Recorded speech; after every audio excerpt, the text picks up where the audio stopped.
Okay, after the session yesterday, or 2 sessions on glycobinding protein and the glycans itself, so today we're going into how we analyze the glycan. So we're going from glycomics to glycoproteomics, etc. And in particular, Anne is going to tell you a lot about the historical development. Okay, so this session we have 3 speakers, and Anne, Daniel, and Manfred, which are introduced each when it comes. So first, let me introduce Anne. Professor Anne Dell, coming from Australia, and she got her PhD in Cambridge, and then after that moved to Imperial College, and has since then stayed in Imperial College until now. And she won many awards, and is quite famous in the field. Everybody knows her, and she's going to tell you the fascinating story when we ourselves, when we are young, when we started with the mass spec, and how we use mass spec to analyze glycan.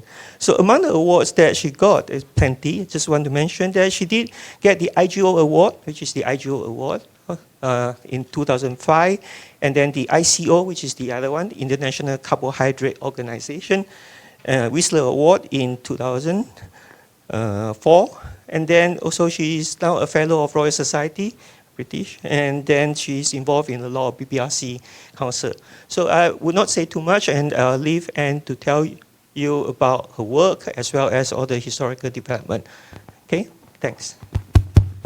Thank you very much, Ku. It's a great pleasure to be here. And before I start, I do want to thank Ku and the other organizers for what has been already I arrived last night, so I didn't see it happening, but I've heard it was a really successful yesterday. And I have to say, I want to thank all of the people who've been helping speakers come from abroad, meeting at the airport, arranging taxis. It's been absolutely superbly organized, so thank you very much, Ku. Right, so we do have the first intro slide up. So for the first few minutes, I just want to say a little bit about what we are hoping to cover this morning. So I'm going to give a little bit of history to put into context a lot of the techniques we now use, but then I also, in my talk, bring us right up to date with some very recent work we've been doing to give you an idea of where we are from a pure glycomics perspective. My talk will then be complemented by the other 2 talks that will branch into glycoproteomics and also imaging. So the second bullet here gives an indication, it's in your booklets as well, of the topics that we're going to be covering. So I've forgotten actually what I meant to do. So this will change the slides as well, hopefully. So just to highlight what the talk titles are, as I said, I will talk a little bit about the history and the current status. Daniel is then going to give the Hitchhiker's Guide to Glycoproteomics. So hands up those in the audience who know what the Hitchhiker's Guide is. Aha, there's a few. Wow. Okay, so I'll leave it to Daniel to actually fill it all in. And then Manfred will be going to the higher level, as it were, of intact proteins, high throughput, and spatial glycomics. So with that, unless there's actually, I was going to also, just before I get started, try to get a feel for the audience. So who in the audience has never used mass spectrometry? A few, excellent. Who in the audience uses it every day? Ah, wow. A few as well, right, so everybody else is in between. That's great. So I think that probably sets the scene for the morning. And our purpose, Daniel, Manfred and I, are to make sure that all of you feel that you know everything by the time you leave at the end of the session. Now, of course, it's a myth that anyone knows anything, including us.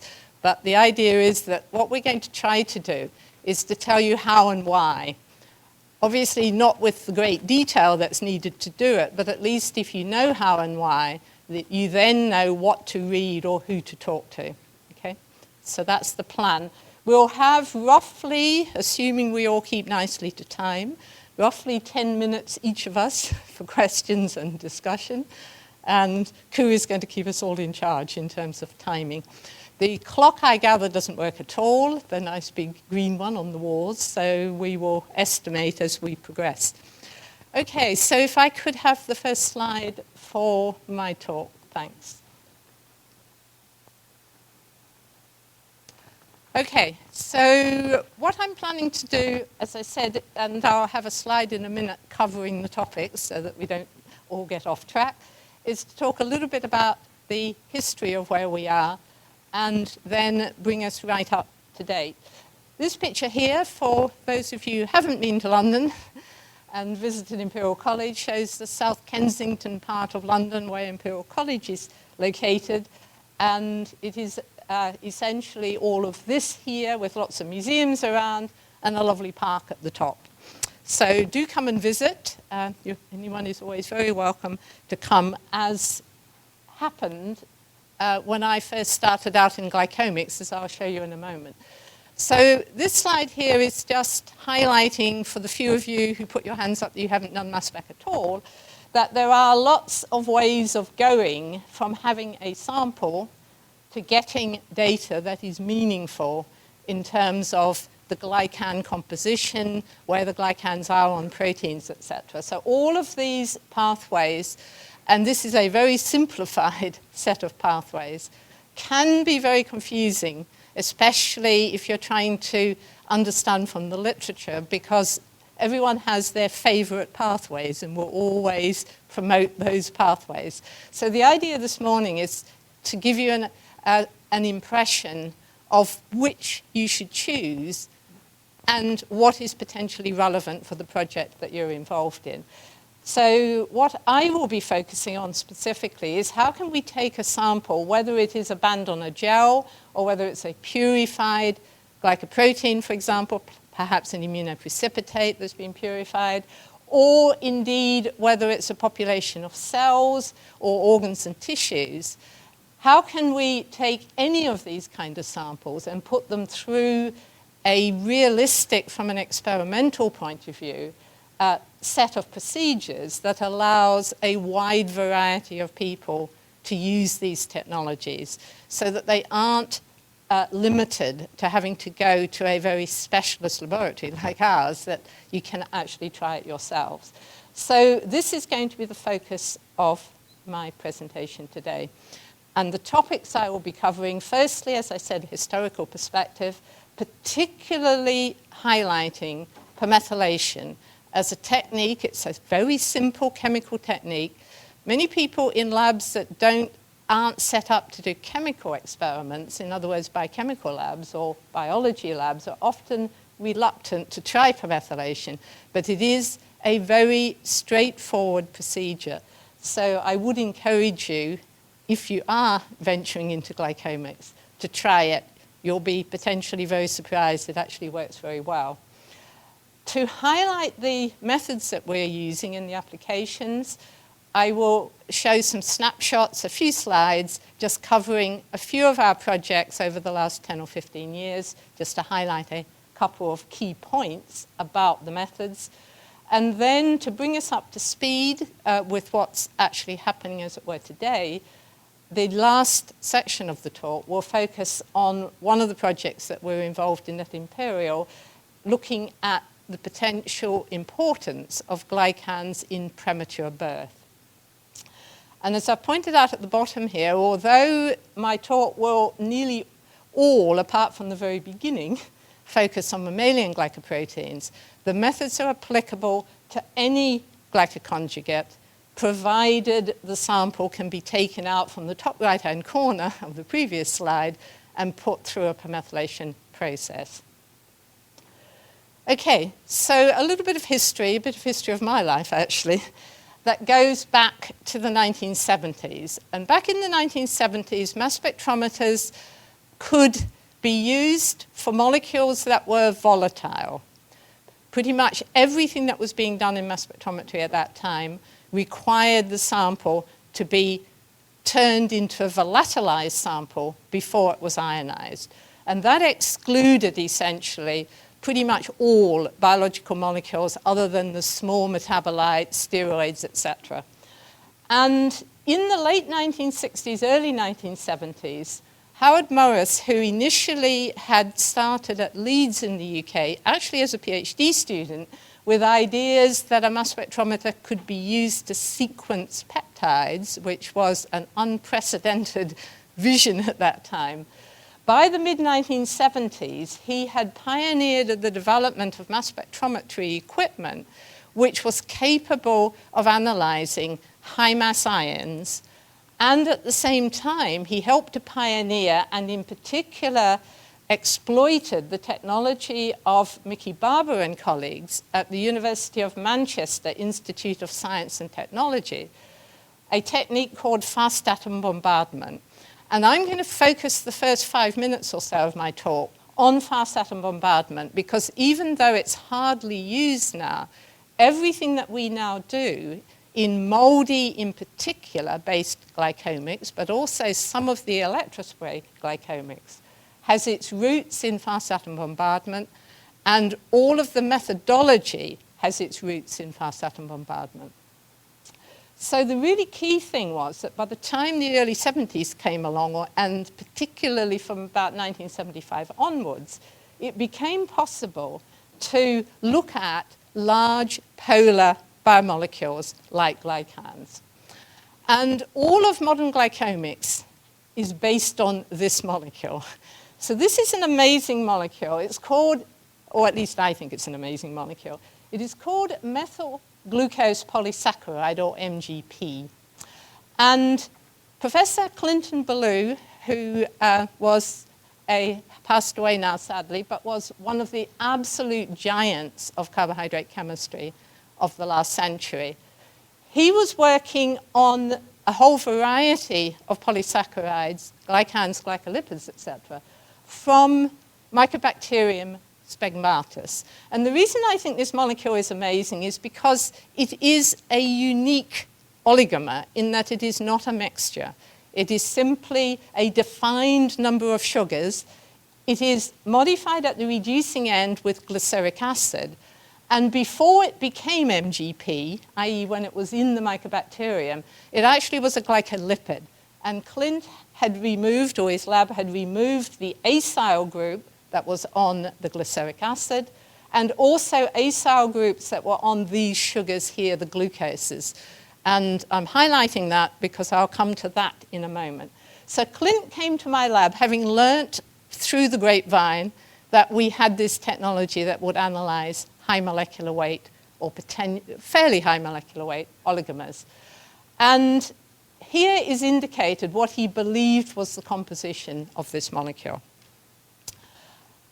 So at that point, so the molecule was predicted, that composition was predicted to have a molecular weight of just about 3,000. And the technology at that time for high sensitivity, the limit was M over Z 3,000. But pretty much nothing had been analyzed above M over Z 1,500. So I wasn't super optimistic that it would work. However, it did. And it turned out that not only did it worked with absolutely amazing sensitivity and abundance of ions that had never been seen before in any mass spectrum of any kind of oligomer at that time. And this is a hand drawing traced off photographic paper, because that's how the data was acquired at that time, traced off by me and numbered the molecular weights of all of the fragment ions. The molecular ions are down here. Absolutely stunning data for that time. Nothing had been seen like that before. All of the isotopes clearly being shown here. Molecular ions plus sodium and plus potassium. And these masses corresponded to the original structure, which was everything minus that residue and an additional residue on here we showed. So in other words, we were seeing 2 additional sugars. And we were also seeing masses of fragment ions. So I was absolutely delighted. In fact, over the moon we were. We had just never seen anything like this before. So it was very, very exciting because we knew the exact size and we knew that we would be able to apply this probably to a whole variety of molecules. But my enthusiasm was dampened by Clint telling me that what I said was the structure was wrong. And essentially, what we realized by seeing this original data on a molecule which was naturally tagged, it was tagged on these inner glucose residues by these methyl groups at position 6, also tagged on the capping sugar here. When I assigned the spectrum was telling me that the non-reducing end was a methyl hexose, followed by another one, all the way up to 11, and then the first non-methylated hexose. And of course, that is not the sequence here. The sequence had been shown unequivocally by NMR in Clint's group. So what we knew immediately was that the molecule was falling apart at this point here, and therefore it was this part of the molecule that was being seen with this as the apparent non-reducing residue. So we learned a lot from that simple, well, it wasn't such a simple analysis, but the spectrum that was so beautiful and very easy to interpret. We learned, firstly, that increasing the hydrophobicity made these sugar polymers fly, as it were, much, much better in the mass spectrometer than had ever been seen before with hexose oligomers, which you could buy from the companies and try to analyze. They just didn't work. Glucose polymers just didn't work on these techniques. We also knew immediately that the fragmentation was very strongly influenced by the presence of that hydrophobic substituent. We knew that fragment ions would arise from double or multiple cleavages of these kind of molecules, and therefore we would need to know whether they were multiple cleavages in order to interpret the data unequivocally, because if we had a branched glycan, we wouldn't know whether or not the branch had fallen off, whether it was still there, and so on. We also knew that having the reducing end tagged, which in this case it was tagged with glyceric acid, was really, really useful for telling the ends apart. I mentioned just a few minutes ago that MGP comes from MGLP. So MGLP has a whole variety of lipids on it, and it moves its molecular weight to over 4,000. So we hadn't initially thought we would ever be able to analyze MGLP. But having got that stunningly beautiful data, we decided to look at MGLP, and we decided to try it in the negative ion mode because of the glyceric acid. And we obtained extraordinarily beautiful data. I haven't put a picture up. You can look at it in this paper if you want to see it. And what we realized by looking at it in the negative ion mode was that if we had the negative charge located at the reducing end, as it was in that glyceric acid, then that would direct the fragmentation and include an incredible variety of cross-ring fragments, which would allow us to learn something about branching and linkage. So the extra lessons we learned from looking at MGLP and MGP in the negative ion mode was that if we have a negative charge in the molecule, perhaps more than one, that can be extraordinarily helpful in giving us well-defined cross-ring fragments and fragments that are complementary to what we would see in the positive ion mode. Overall, we knew that hydrophobicity was really important. We knew that the cross-ring fragmentation was more prominent in the negative ion mode, which is why so many of the mucin people, quite rightly, use the negative ion mode if they're not fully derivatizing their molecules, even today.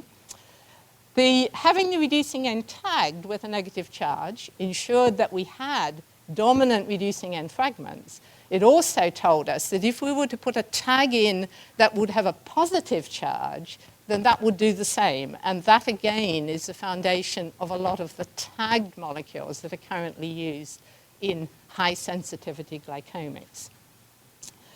So the next steps, we kind of realized, would be to make the sensitivity even better by increasing the amount of hydrophobicity. And that's where the full permethylation came into play.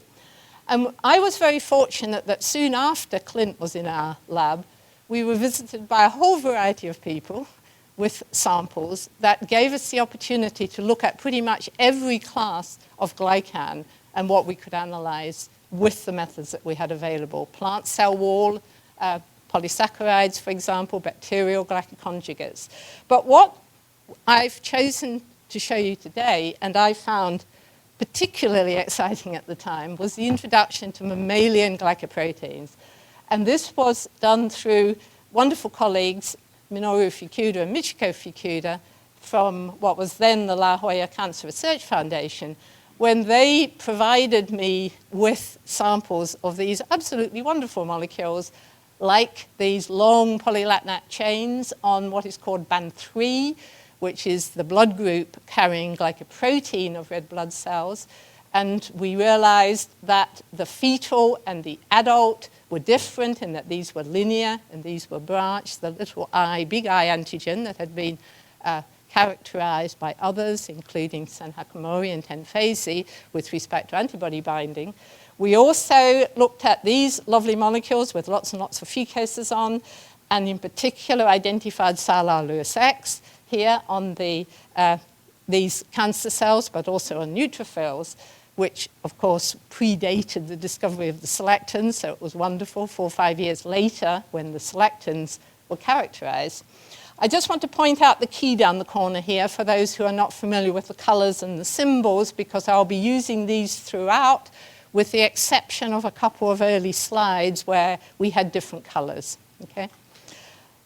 So, what did we learn from looking at all of those beautiful molecules and plant cell wars, etc.? We learned that the sensitivity was increased by orders of magnitude by permethylating the whole of the molecules.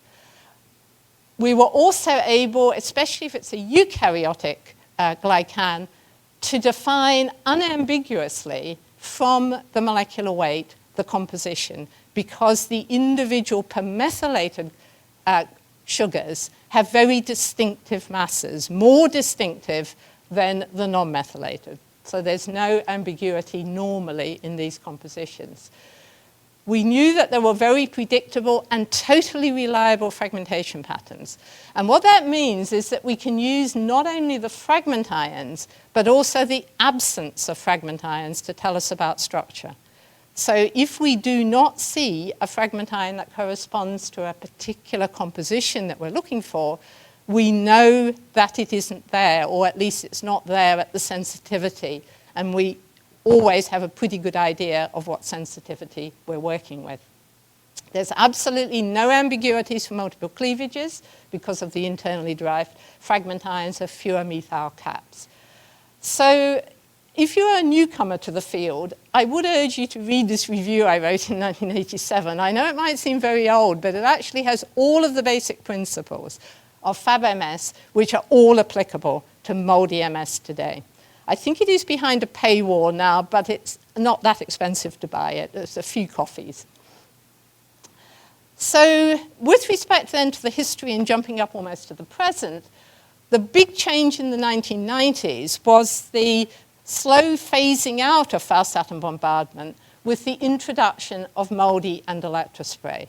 But it took another 10 years for MOLDI to replace FAB, largely because the early MOLDI instruments did not have any accuracy for the fragment ion assignment. So if you're reading older papers and you're puzzled by the masses not being right, the fragment ion masses were not accurately assigned in the early MOLDI instruments. And in fact, it was also quite difficult in MOLDI in the 1990s to get MSMS fragmentation anyway. So there's a lot of words on here. You've perhaps had time to read it. But the bottom line is everything that we had done with FAB is applicable and still is applicable to the other ionization techniques. There is another review that we wrote in 2001 which summarizes essentially that transition and particularly introduces a lot of the glycoproteomics that was being done at that time. So for newcomers, these are my slides for introducing MOLDI and actually how it differs from FAB. In FAB, if you remember that gorgeous spectrum, the fragment ions and the molecular ions are produced at the same time. You can do MS2 experiments, but actually most of the time you didn't have to. The difference for MOLDI is that there isn't enough energy imparted on ionization usually to give the fragment ions. So the fragmentation is uncoupled from the molecular ion formation. So when you see terms like mass fingerprinting or mass mapping, that's the first stage, where the sample is ionized, gets a little bit excited, but not too excited, and you see the molecular ions at superb sensitivity. In order to see the fragment ions, you have to give it energy, and this is usually called collisional activation, and essentially you get beautiful fragment ions that tell you about sequence. And as I mentioned before, what the molecular ion tells you is the composition. So for example, if we have a molecular ion at 2,967 when it's methylated, this is an unequivocal composition as long as it's not a bacterial glycan. Okay, so 2 sialic acids, 1 fucose, 5 hexoses, and 4 hexanacs. Now, if you're completely new to glycomics and glycobiology, you probably won't know why that can be translated into these 2 structures, but don't worry, at some point you will learn that. So basically, this is N-linked. This would be an N-linked glycan we're analyzing here. An N-linked biosynthesis is very well defined, and in fact, the early roots of defining the biosynthesis of N-linked glycans goes right back to the 1960s and 70s. And the bottom line here is that the sialic acids are on the ends of the antenna, so we can put one on each, usually. The fucose, however, can go on the core or on the antenna. And the MSMS experiment unequivocally defines whether it is a mixture or whether it is solely on one or the other, from the fragmentation, which takes place as a single cleavage predominantly on the reducing side of nitrogen-containing sugars, so on the sialic acid, which has a nitrogen in it, and on the blue squares, which are hexanacs.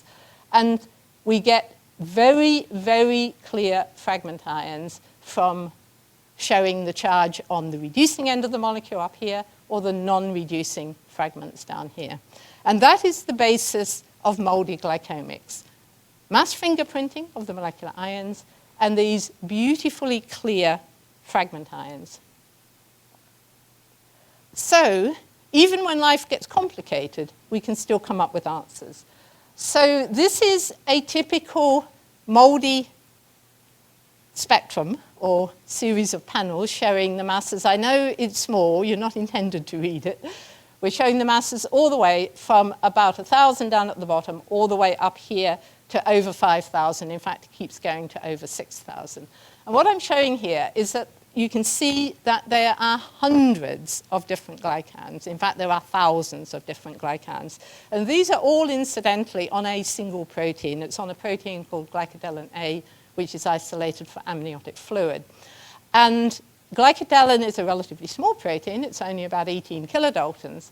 And when we first analyzed this by both glycomics and glycoproteomics, we looked in detail at the glycosylation at each of the occupied sites, which are 63 and 28. This site is not occupied, even though it's a consensus sequence. So there's Fab data from the 1990s, together with electrospray data, that was done, and then later MOLDI was used, which is more sensitive for the higher masses. And this paper here, if you're interested in looking at this, shows that glycodelin has a very rich variety of epitopes on its antenna. It can be bisected or not, core fucosylated or not, and it can have 2, 3, or 4 antennae, or it can be hybrid. So all of those combinations are found in that single glycoprotein. Another key development of glycomics occurred in the mid to late 1990s, which was the development that allowed us to do glycomics even when we had a really crude sample, i.e., we simply took chunks of tissues to see what the glycan profiles were looking like. This work was done in collaboration with Jamie Marth at UCSD at that time, and Mark Sutton-Smith was a PhD student with me at the time who was working on this. And I just want to show you a tiny bit of data from the knockout mouse of alpha-manosidase 2, which is the enzyme that cleaves these 2 mannoses, the 3,6 mannoses, off the precursor for complex glycans. And here, by the way, is what the kidney in that mouse looks like when the mouse dies, and it dies prematurely, although not that early, actually. It's premature, as it were, in terms of its death, but it does survive quite some time with a pretty non-functioning kidney. And this is data where we have different colors, if you've noticed the colors, because this was before the colors were decided by Essentials of Glycobiology and the Consortium for Functional Glycomics. So there was a swap of the red and the yellow. So basically, here's the wild-type kidney of the mouse, and here's the knockout kidney. And as you can see immediately, it is obvious what the changes are. There are changes to hybrid structures, loss of these high molecular weight, not entirely, which is probably why it survives. And basically, there's all of these rather interesting novel structures that this mouse is making. If you're interested, the data is in that publication.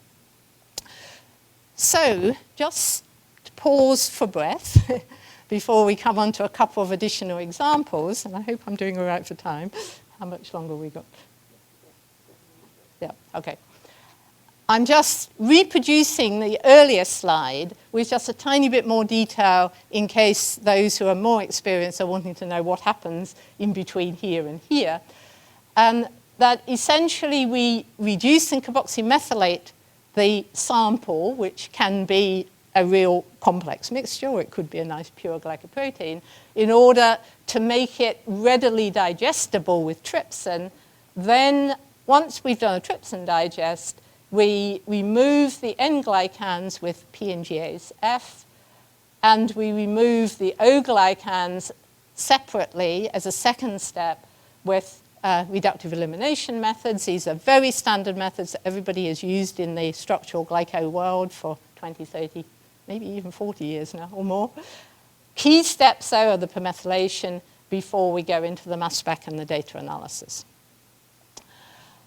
There is a lot of data that was accumulated over a period of 10 years or so under the umbrella of the Consortium for Functional Glycomics that was led by Jim Paulson. Jim is here, is he? Jim here? Yes, no? Maybe not. Saw him last night at dinner. And again, if you want to get an idea of what these glycan profiles look like, they are publicly available on the CFG website. And what we did under the CFG was to look at mouse and human tissues and cells with a focus on the immune system, not entirely, but so many of the immune cells data are in there, but also quite a lot of tissues, so that you can see what kind of glycans are being made by different organs. And I just want to show you a tiny bit from neutrophils, just again to give you an idea of the data. So neutrophils, as I mentioned earlier, had been characterized way back in the early 1980s by fast atom bombardment. What MOLDI allowed us to do was to look at all the minor components with much, much higher sensitivity. So the glycan profile, again, this is a standard glycan profile now, if you like, when you look at it. In other words, lots and lots and lots of different glycans. And if you want to look at it in detail, that's the publication. But what I want to point out is that you might be looking at all those cartoons and thinking, oh, do I have to spend all my life actually drawing them or putting them together or trying to work them out? Well, no, because my colleague, Stuart Haslam at Imperial College, and very talented postdocs in his group 20 or so years ago, wrote programs to do the annotations and the drawing of the cartoons automatically, and these are open source informatic tools that you can download from the web or access from the web. So I just want to show you one little bit of MSMS of that neutrophil data, and that's one of the low molecular weight sialyl Lewis X containing components. Most of the sialyl Lewis X on neutrophils is on the polylacnate, so up at the very high molecular weight glycans. But I just want to show you what we can do, even when abundances are low, because of this unique specificity, if you like, of the mass spectrometer. It measures things accurately. This is one little section of that spectrum that I showed you a few seconds ago, spread out, and we're looking at this molecular ion cluster here, and I've spread it out even further here to show you that there is a molecular ion which is sitting, as it were, on the lower mass side of this major component, which is a non-sialylated glycan. And that corresponds in mass to being a sialyl Lewis X containing biantennary disialylated core fucosylated glycan. Now, you might say skeptically, I don't believe it looks like a little bit of grass at the bottom. However, if you do MSMS on the overall cluster, then there are beautiful signals, not the most abundant, because it's not the most abundant, but nonetheless, very good signal to noise that tell us unequivocally that we have that component there. So essentially, you are now up to speed with everything we can do with glycomics, and I just want to show you a couple of examples to highlight what we can now do largely from a sensitivity perspective that's so much better than we could do back in the fab days. So if you're thinking about, as you're perhaps not, but I am, that very early work on band 3, little I, big I. Little I means linear polylacnac, big I means branched with a lacnac linked to galactose in the linear chain. And in work that we've been doing with Chuck Dimitrov, he has been looking at why or how glycans are changed when melanocytes become cancerous, when they become melanoma cells, and how that affects the malignancy, and in particular, how that affects the ability of the glycans to engage with galactins, in this case, particularly galactin-3. And I just want to show a tiny bit of data, which is on this slide here. The yellow arrows now are highlighting a couple of peaks that I'm going to show you on the next slide. But before I do that, I just want to point out that the normal melanocytes here, if you look at the masses here and the size of the peaks, you can pretty much superimpose the spectra. So the fingerprint is looking identical. There's some changes in abundance for the less abundant high molecular weight components that are there at 2% of the abundance of these. The key thing, though, if we look at those yellow arrowed peaks, and it's true of all of them, but I've just chosen those because they represent extremely well, is that when we do the MSMS experiment, the normal melanocyte pattern is completely different with respect to this big red peak here from the melanoma. And what this means is that this is predominantly linear because it's losing 1 and 2 and 3 lacnacs at a time, whereas when it's branched, it can only lose 1 and then 3 because it has the little branch off the side. And looking at the relative abundance of that diagnostic peak allows us to define semi-quantitatively the little I, big I content of the samples. Another example, which comes actually from Jim's lab, is looking at what happens when people try to manipulate the glycosylation using inhibitors.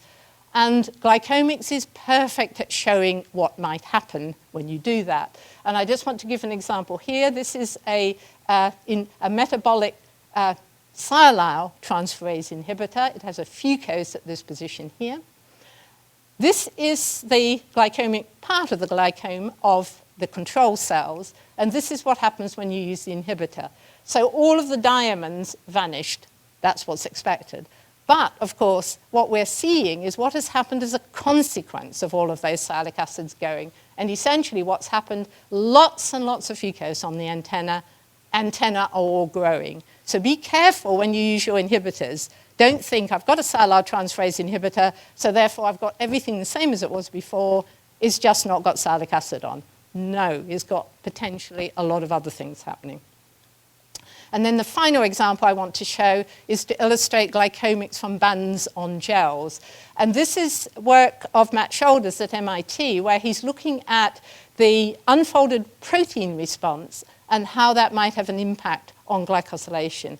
And in particular, this transcription factor here, which is activated when the unfolded protein response is activated under stress.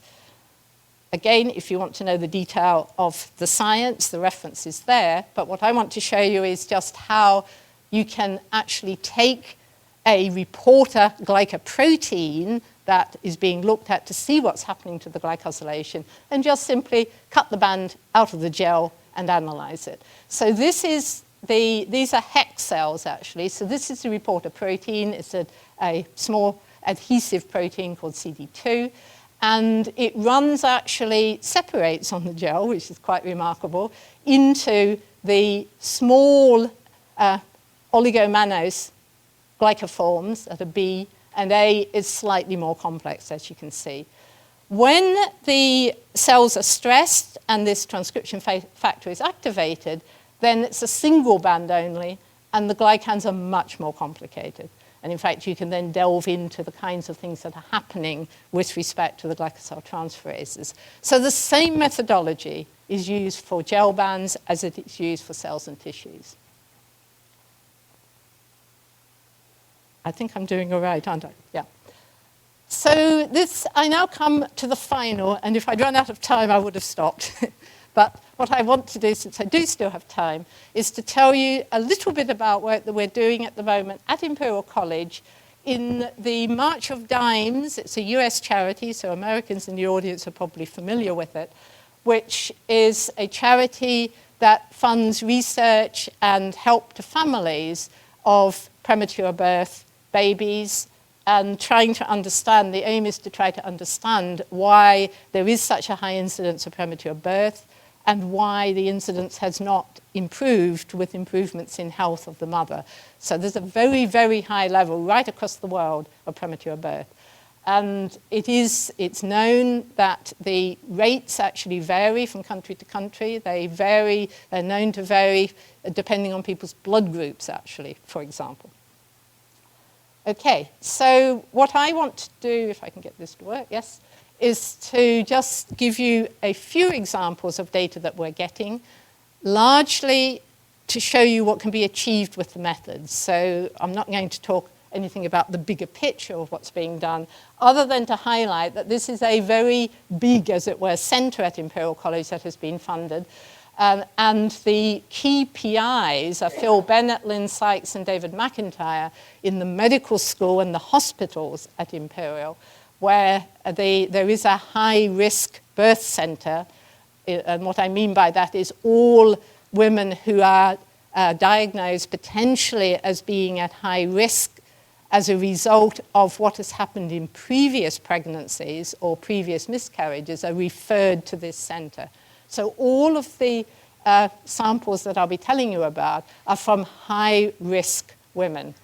And the research question that is being addressed is, does colonization of the vagina by pathogenic bacteria lead to preterm birth?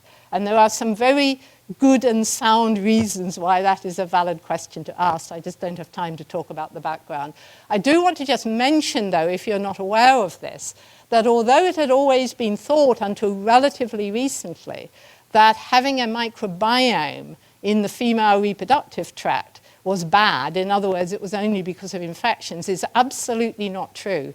There is a commensal or healthy microbiome that is extremely important for the development and continuation of a healthy pregnancy. And what's very interesting about the microbiome in the reproductive tract compared with the gastrointestinal tract is that a healthy microbiome is very limited in species. Usually there is one dominant species in a healthy microbiome, and it becomes, in the unhealthy microbiome, it becomes a more diverse set of microbes. So the experimental strategy that we're involved with is essentially, excellent. Here is everything that you've seen to date. All I want to point out up here with respect to the samples, just so that you know where the samples are coming from, they are soft cup sample collections at the cervix. And what will be in these samples is largely complex mucins. Also, there will be some epithelial cells, lots of neutrophils, and other immune cells, as well as potentially glycoproteins from the serum, IgA, IgG, just so that you have a feel for what's in the samples. And there are two areas of current development of our glycomics that I want to highlight very briefly, so hopefully I won't go too much over the 5 minutes. Our new method development with respect to those overlapping peaks that I exemplified in that neutrophil spectrum when we had those little tiny sialyl Lewis X containing sialylated glycan overlapping with a more abundant non-sialylated glycan, as to what we can now do with those kind of molecular ions. And then I also want to briefly talk about the epitopes that are biologically functional. So the first thing I just want to show, because I think it's pretty, is just a simple comparison of the N-linked glycans of two samples. They're both high risk, but one gave birth preterm, the other gave birth at term. And I particularly want you to notice the difference at the top end here of the polylacnate containing components. This profile here is dramatically different in the two cases. We've now looked at 40 patients with lots of differences, and we're grappling at the moment with what differences might be significant. I'm not going to be talking about that today. But I want to highlight that in other regions of the spectrum here, there's differences in relative abundance, but not significant. So we have the high mannose glycans here and biantenary glycans here. So what about those overlapping peaks? I just want to say that a very talented postdoc in the lab, Gang Wu, has written a beautiful algorithm using R, where he can essentially deconvolute these very complex molecular ions. And the algorithm will work out the intensity, the relative intensity of the different components based on the accurate masses. So in this little bit of the spectrum here, we are seeing 4 glycans. This is a hexose oligomer that almost certainly comes from high levels of hexose oligomers in that cervical vaginal fluid. And basically, the pattern here reproduced by the algorithm, and these are the relative abundances. I put this slide in at the last minute because I suddenly remembered there are a lot of mucin people in the audience, and I hadn't said anything about the O-glycans. So the only thing that's important is the bit at the bottom. Essentially, the O-glycans, we analyze exactly the same, and we get lovely patterns. They are smaller, but it's the same principle. Last few slides, hopefully we'll not go over that last couple of minutes. How do we define all these terminal epitopes that are so important biologically? Well, this is what I've already talked to you about.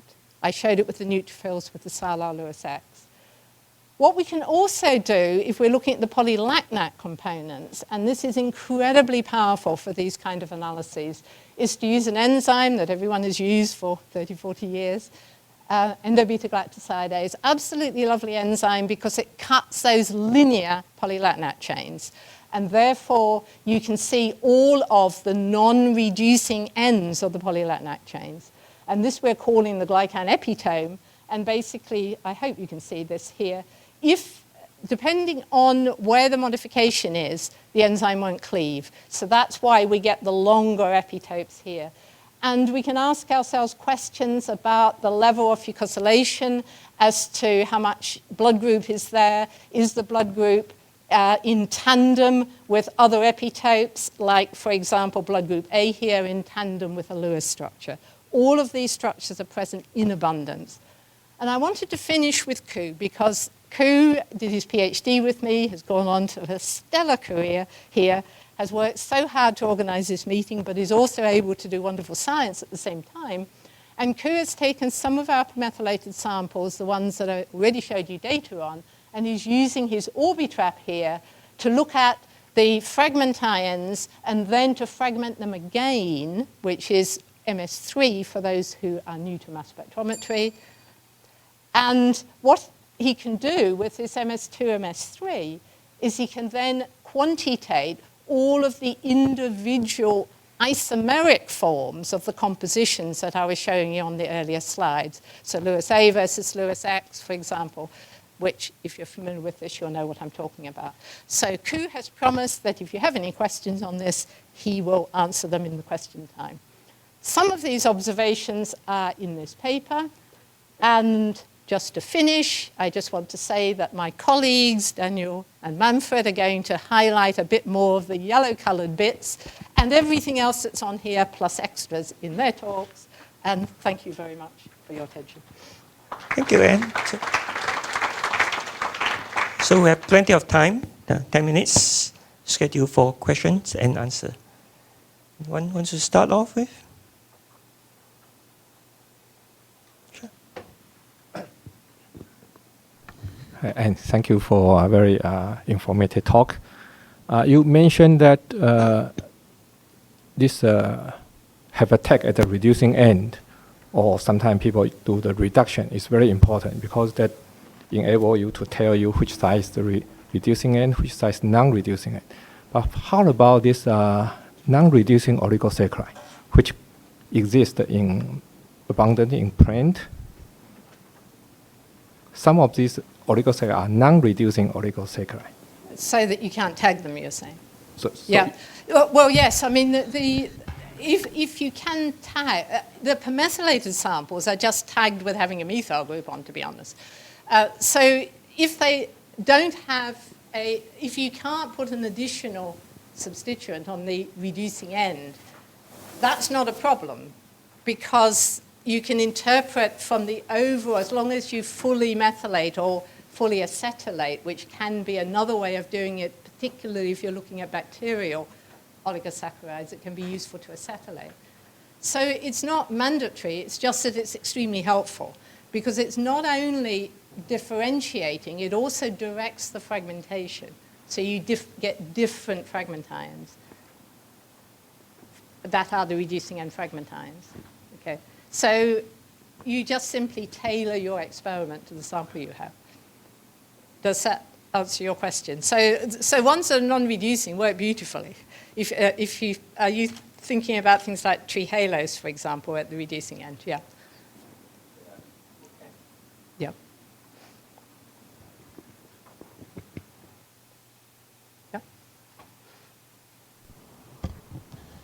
Are there any glycan modifications that permethylation can remove and obscure? That's a very good question. So yes, there are. Anything which is labile to base will be removed by the permethylation. So if you have, for example, an O-acetyl group, and if you're working with sialic acid, you might be particularly interested in that, then you have to tailor your experiment to look for the labile groups. So permethylation, you would do your permethylation just to get your overall picture. And then, for example, you might want to do, you could try it native, but if that's not sensitive enough, you could then acetylate using conditions that don't remove natural acetates, and you use a deuterated reagent. So we, and others as well, over the years, have looked for modifications that are labile by using, for example, deuteroacetylation or equivalent procedures.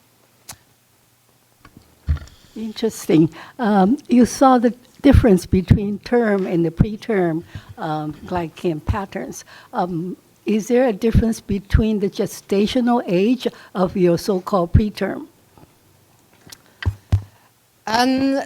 That question has a multitude of answers, I'm afraid.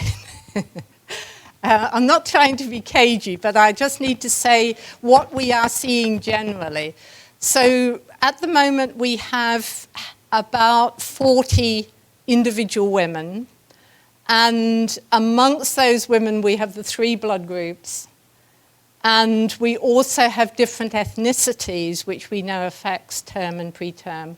And we also have to remember that all of these women are high risk, even if they did go to term. And some of them have gone to term because they've had interventions. And I don't know if you're familiar with interventions like cerclage, and they've had progesterone sometimes. So what we're trying to do at the moment is to unravel all of these extra complications, because we don't have a control term with a control preterm. What we've tried to do is to say this is a term that's blood group A and this is a preterm that's blood group A. At least that's one comparison. However, as it turns out, there are very, very few preterm A's. So our current thinking is that having blood group A is somehow protective in high-risk people. We don't know why. So we don't really have an answer to your question at the moment. We have some really, really interesting data and interesting differences. but we don't know whether that maps onto term versus preterm or on what the actual individual woman has had as treatment throughout her pregnancy. But what are the gestational age for your preterms in most cases? The earlier, well, okay, so we have gestation, the earliest is 25 weeks. And the latest is the definition, which I didn't give actually, which you might be aware of. Preterm is regarded as any birth less than 37 weeks. So we do have some that are very close to term, but the majority of our preterm are 25 to 27 weeks. Another little interesting comment before I go to the next question, by the way, is our work has come to a grinding halt at the moment. Well, not entirely grinding halt, because during COVID, there were virtually no preterm births during COVID in our high-risk centre, which everyone is thinking hard about at the moment. It means that we haven't got any samples. Sorry, there was a question up there. Thank you for the talk.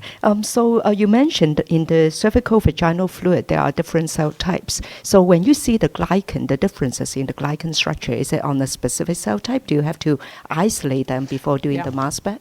Right, so what we have done is we've separated cells away from other stuff. And that was at the beginning of that slide. We have raw material, the more fluidic. With respect to the cells, it's dependent on the status of the woman, actually, as to whether there's lots of neutrophils. And you can actually measure the neutrophils, so you know if it's a high cell count. The really great thing about neutrophils, which was exemplified in the data I showed you, is that we know exactly what the profile is, and it doesn't seem to change in pregnancy. So we can use the neutrophil glycome pattern to say those are the neutrophil glycans at high mass. And then we can start to add on to that what might be the epithelial cells. So we're not at the moment trying to separate, as it were, in the lab, but we're separating by using our knowledge of the glycomes to look at the data and actually another algorithm that Gang Wu has written is to pull out all the neutrophil glycans out of the data, and then we have the data remaining without the neutrophil, because they're the main cell, as it were, component. You might call it contaminant, but it probably isn't. Neutrophils are probably there in most cases to help rather than to hinder, we think. But it's hard to know at the moment. Any more questions? I should just add one comment about the question that I think for permethylation also that the phosphate and sulfate will stay on. And then yes, also that if you look at lower organism where you have O-methylation, so one of the technique people can use is deuteropermethylation to distinguish between the natural metal and the deuterometal.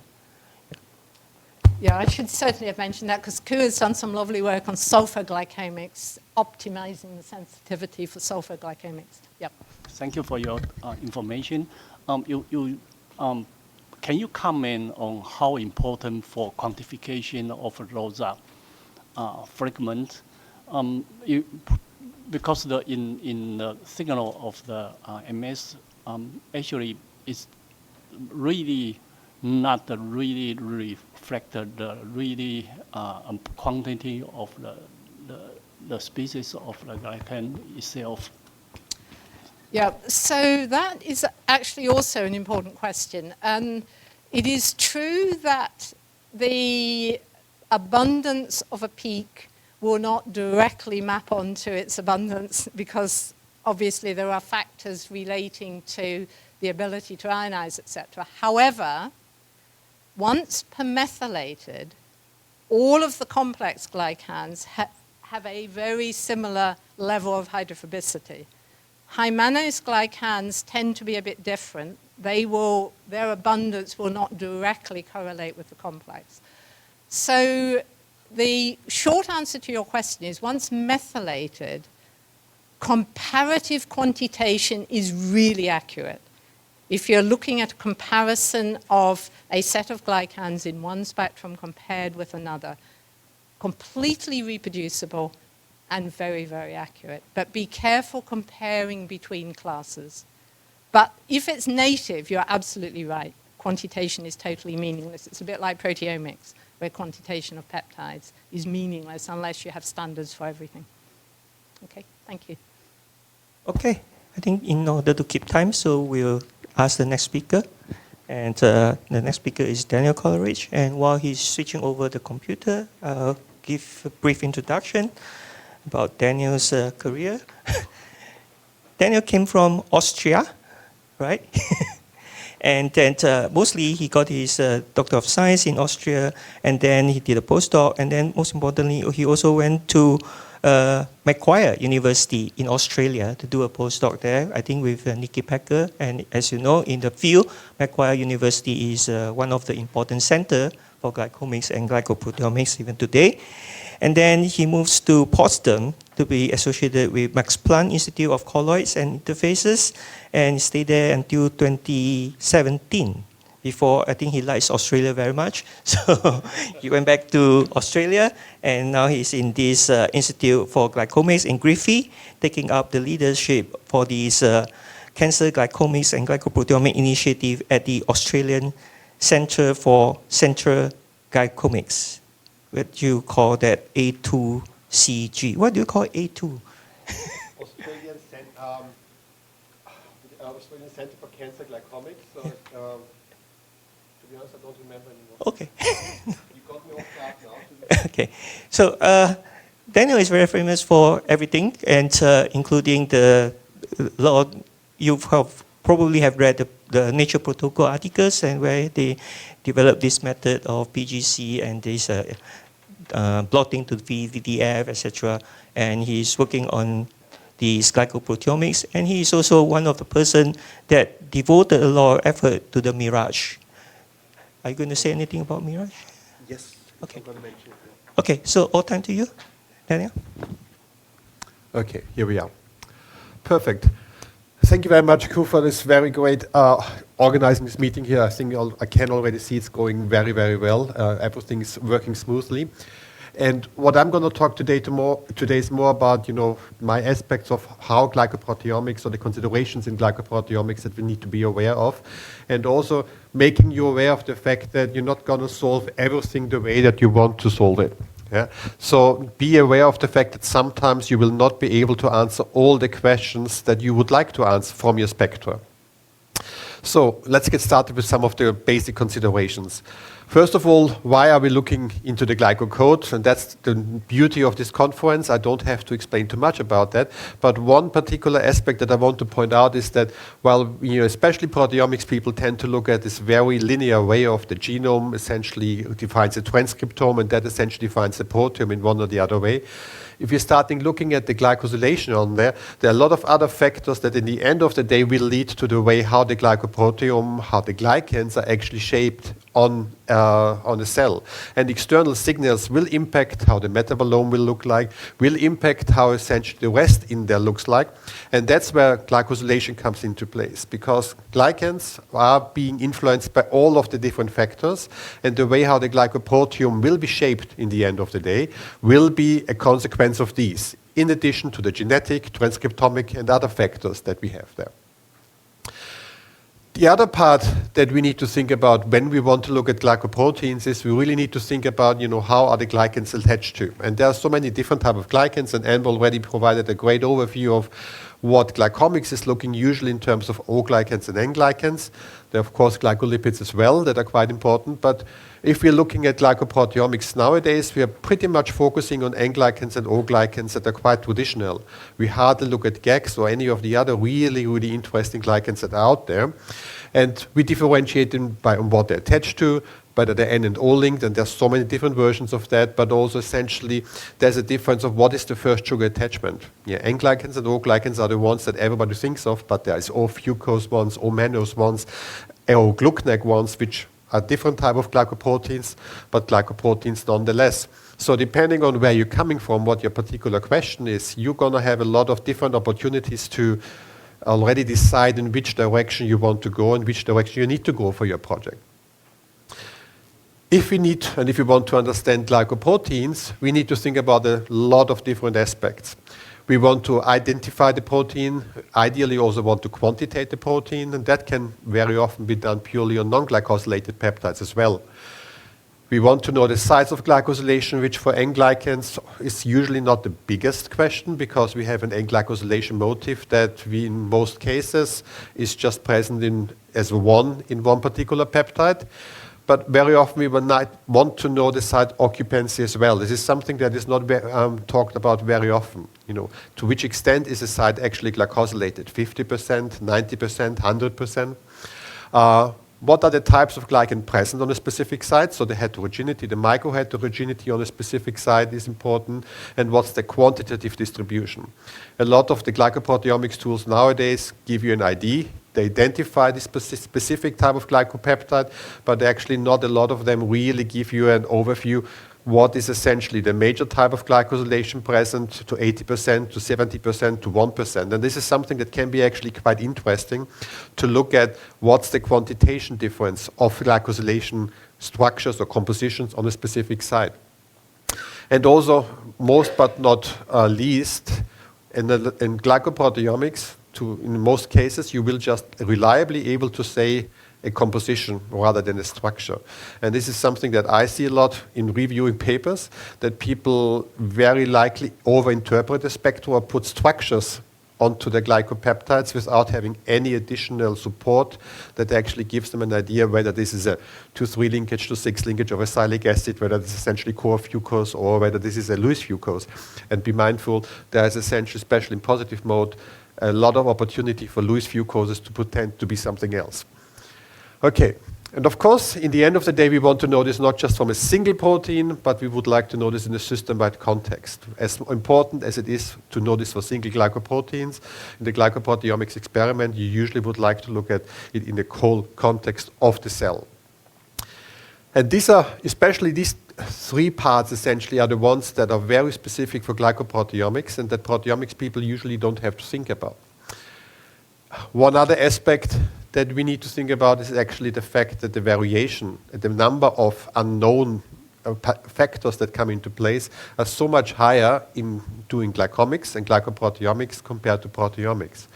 First of all, we have a very direct translation between the nucleotide sequence and the protein sequence. So proteomics wouldn't be there where it is today if essentially proteomics people would have to de novo sequence each and every peptide. The fact that we have the genome sequence available makes proteomics actually possible the way that we know it nowadays. We don't have quite that luxury in glycomics. Also, despite the fact that in theory a hexamer of sugars could have 192 billion type of combinations, nature has been kind to glycoproteomics and glycomics people because at least in mammalian cells the number of possibilities are much, much reduced due to the fact that we know our biosynthetic pathways and based to the fact that they're very, very well established and conserved biosynthetic pathways for mammalian cells. I wouldn't dare saying this about bacteria anytime. But nonetheless, if we put this together now from a sugar and peptide perspective, thinking about the different variations and opportunities that you would have in terms of sequences, just looking at the hexamer of peptide and the hexamer of a sugar component on there, you have a lot of opportunities what combination that could be. And while this sounds now like a completely panic attack motive approach on there, the Hitchhiker's Guide, so to say, tells you don't panic. That's the most important part that they actually tell you, and that's the same that you should actually apply in the context of glycoproteomics. Just because it's possible doesn't mean it's actually there.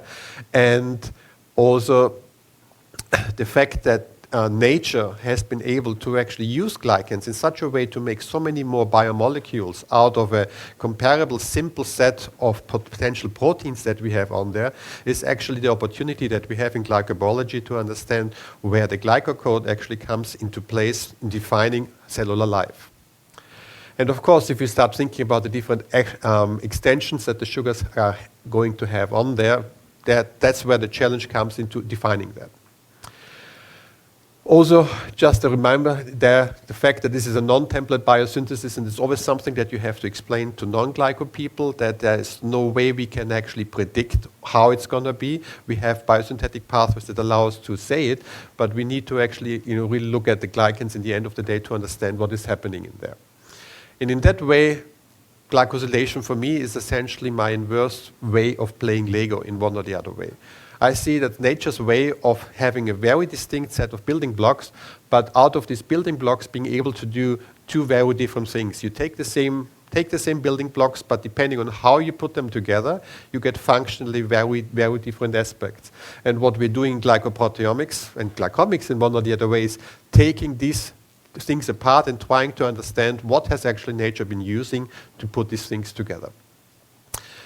Why this is important, and this is just some two very well-known examples to a certain extent, is why we want to know this in a protein-specific context. Is if you're looking at IgG, for example, the way how glycosylation regulates IgG function with respect to ADCC interaction and with respect to our understanding of the pro- and anti-inflammatory features of immunoglobulins is completely independent from the antigen binding. So if you think about the function of glycosylation for IgG with respect to antigen binding, you're not going to find anything. If you think about it with respect to what happens biologically with the molecule, there's a lot of different other functions where glycosylation is relatively important in actually organizing this molecule. On another example that came out of Nikki's lab not such a long time ago, they looked at CD52 on there and found that just a very distinct subset of the various many glycoforms that CD52 comes in is actually biologically active, at least biologically active in the assay that they have been using. That pulls up a lot of questions. Is it essentially just these particular ones that are really important, or are there other biological activities of CD52 where the other forms of glycosylation might be important? Maybe it's just not captured by this particular assay. Nonetheless, you need to have essentially first the tools in place to capture and characterize the heterogeneity, the type of glycans that are present on this protein to ask the biological questions where glycosylation plays a role in here. And the other part where, of course, glycosylation is interesting and relevant for us is that the same protein sequence can actually be very differently glycosylated in different organs. And this is just an example of carcinomeric antigen from our lab, looking at the colon adenocarcinoma one as well as the liver metastasis adenocarcinoma one. So depending on where in the body this protein is being expressed, it exhibits a very different form of glycosylation, which of course increases the complexity of how you have to address it from a glycoproteomics perspective. So, if we really want to understand now glycoproteins, we need to look at them essentially from a more holistic point of view, trying to understand structure and trying to understand the glycosylation and protein sequence at the same point. And we want to capture the whole biology around that. So how can we approach this from a very, very naive point of view in the sense of, okay, what are the key factors that you need to think about when you start out for your experiment? First of all, there is not a single method that's going to give you all the information. So you have to think about what do you actually want to get out of your experiment. And that essentially factors like what amount of material do I have available? Do I have cell lines or do I have to work with tissues? What instrumentation do I have available? And what do I want to know? Not for every biologically relevant question, you need to go essentially with a Ferrari of methodologies. Sometimes the VW Golf tells you pretty much all what you need to do. So just think about your horses for courses in that context, and there's not a perfect way of doing things. If you now want to sequence the glycoproteome, depending on the questions that we're asking, we can go different approaches. Of course, if you're looking at the protein-focused approach, that's how we like to call it on there, where we use the proteins, deglycosylate them with PNGSF. Looking at the deglycosylated peptides, we can still get a lot of information that is comparably easy to acquire and that is relevant with understanding about occupancy levels, but also which sites of glycosylation, at least for N-glycans, have been glycosylated at some point in time. And that might be also from a quantitative perspective all what you might want to know for your specific experiment. On the other hand, of course, if you're looking at glycomics, it's essentially the inverse part of that. We're looking at the sugars, and we do this all very much because we want to understand the details of the structures that we sometimes can't get in any other way, but we also lose essentially the information of which sugars have been attached to which protein unless you're working on a very purified protein, which is where glycoproteomics comes into place. So in the glycoproteomic experiment, you usually end up having 5 major points that you need to think about. First of all, how do you get your protein from your sample of interest, whether this is a cell line, whether this is a body fluid, whether this is a tissue in one or the other way. How do you get your protein into a way that you can work with it? The extraction process.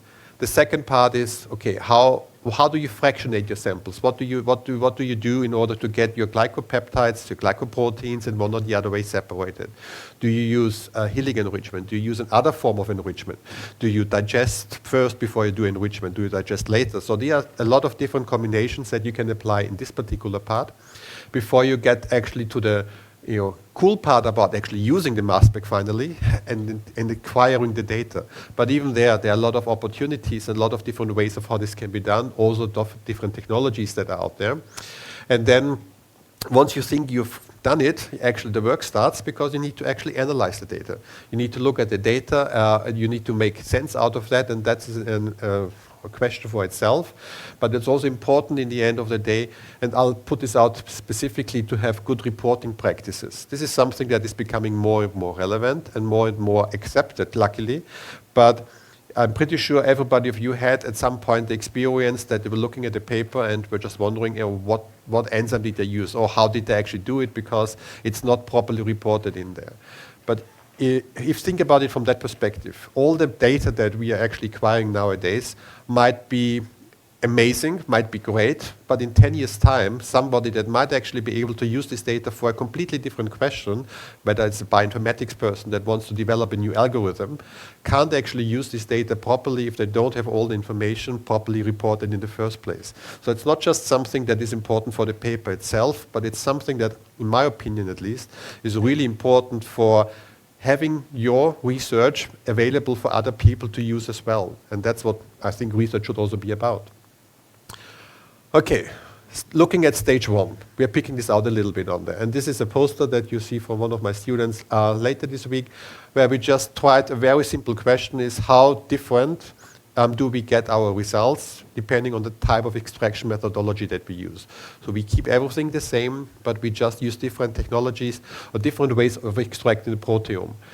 And not really a big surprise, but why we were interested in that, and you see it's very different depending on the type of extraction technology that you use, one that is more specific for membrane proteins, one that is more specific for cytosolic ones.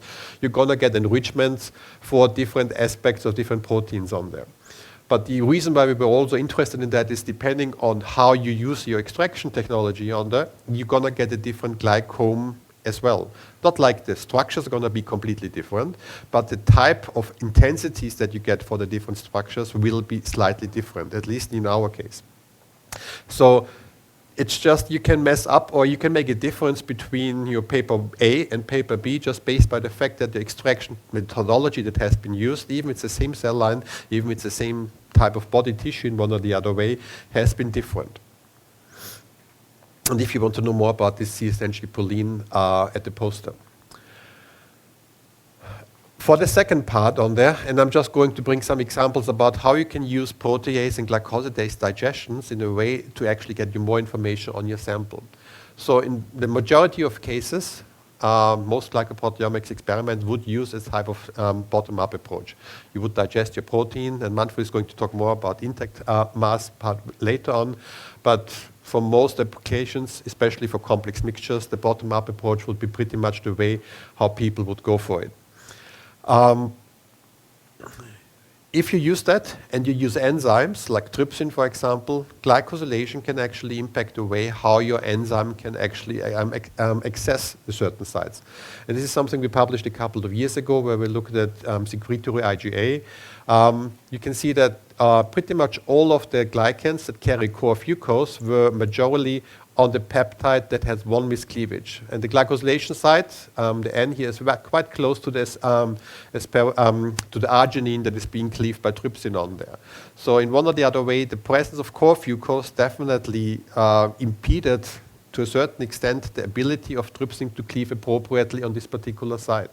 But you can see that you get a very different quantitation of the different glycoforms depending on the type of peptide that you actually look at. So glycosylation can impact the way how your protease of choice is actually going to work. Other proteases that are now becoming more and more relevant are actually mucinases. And these are amazing enzymes that actually are able to cleave now in mucin type of domains that by trypsin or most of the usually used proteases are actually quite difficult to get to because they have a lot of prolines in there, a lot of CO and threonines, hardly any of the normal classical enzymes that are being cleaved. So if you're after O-glycans, if you're really interested in the mucin-rich domains, mucinases are the enzymes that you would want to actually use for this particular purpose. There are a lot of different ones out there. They have quite a great specificity towards also the sugar part sometimes and the type of amino acid cleavage that they're actually linking or cleaving. But yeah, that would be the ones to go for mucins. N-glycan release or releasing glycans essentially in a different way can also be something that you can use to get some glycoproteomics information out of that. So we know we have PNGAS-A or PNGAS-F that can actually cleave glycans, especially if you're in the insect field or plant field, you would want to use PNGAS-A because PNGAS-F is unable to cleave any core alpha-1,3 type fucoses. So by removing an N-glycan, you're going to change the asparagine into aspartic acid, and that can be used to identify the site of glycosylation. However, using different enzymes like endo-H enzymes, for example, that cleave between the innermost glucnac and the rest of the glycan on there, you can retain some information of the glycosylation on there, but you can also use the specificity of the endo enzymes in order to get some information about what type of composition or structure has been attached on this particular site beforehand. And this has been very neatly done by Jim's group essentially a couple of years ago, where they used the combination treatment of endo-H and PNGAS-F with O18 labeling on there to differentiate and easily quantitate between complex oligomenos and non-glycosylated sites of glycosylation on influenza viral membrane proteins on there.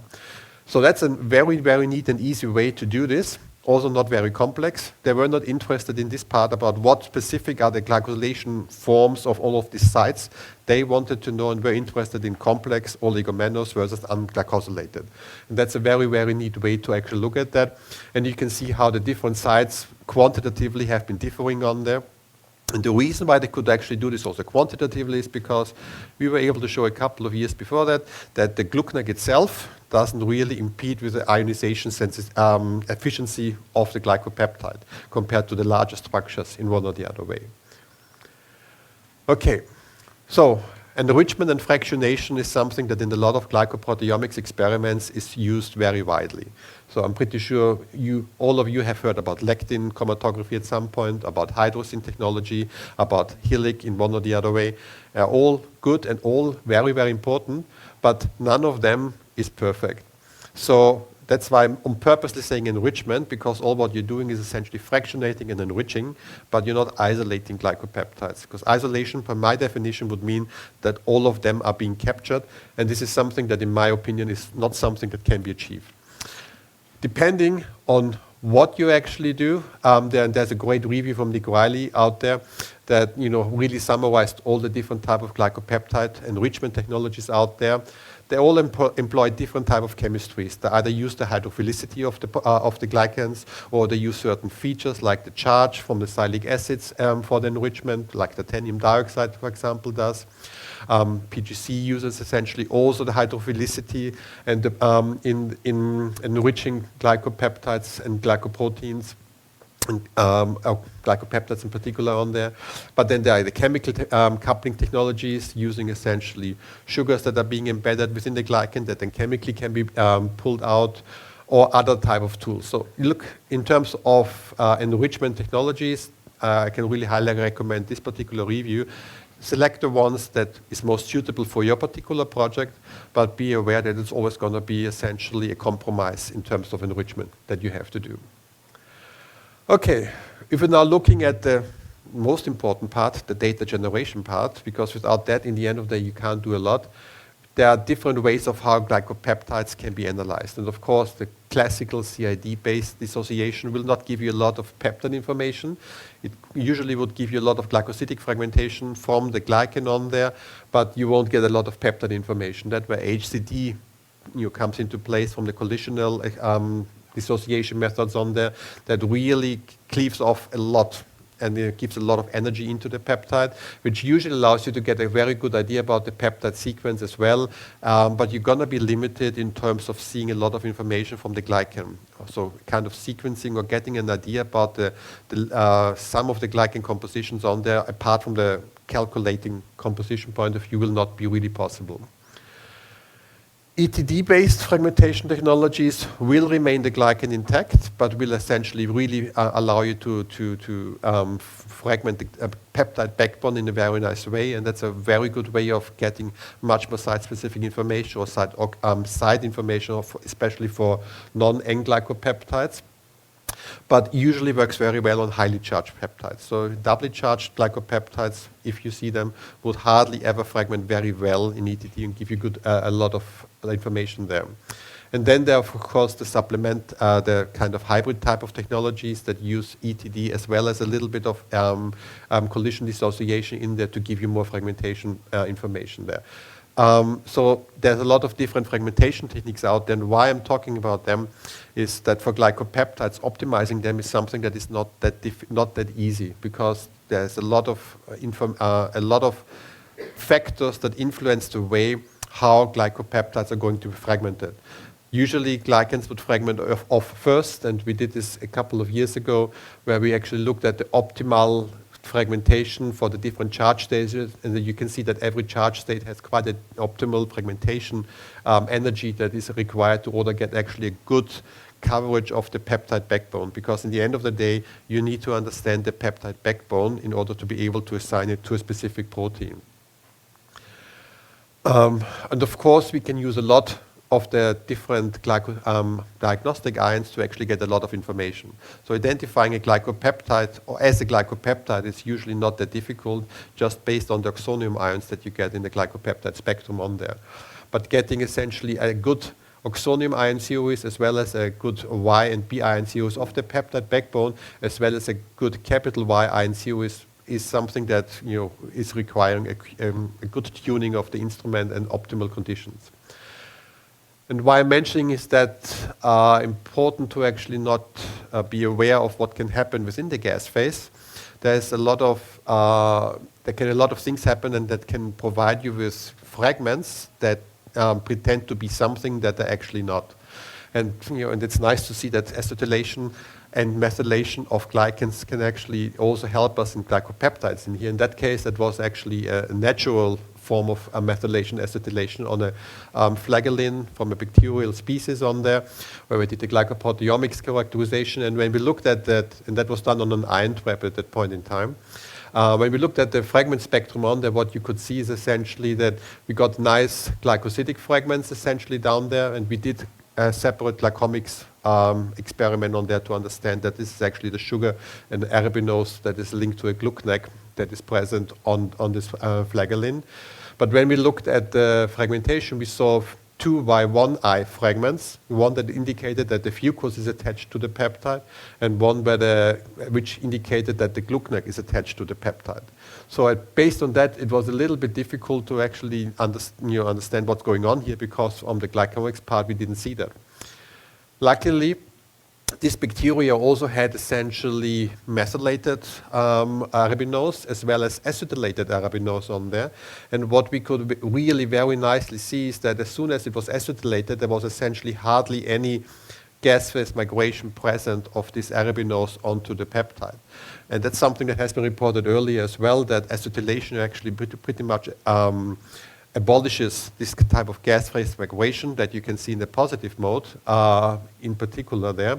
And given the fact that also these fragments essentially started increasing in this particular way as well, we were quite confident that this actually then corresponds to what we saw on the glycomics part. But the point why I brought this up in here is especially the oxyhexoses seem to have this tendency to migrate around in the gas phase and can give you sometimes a rise of peaks and fragment ions that you could actually assign in the wrong way.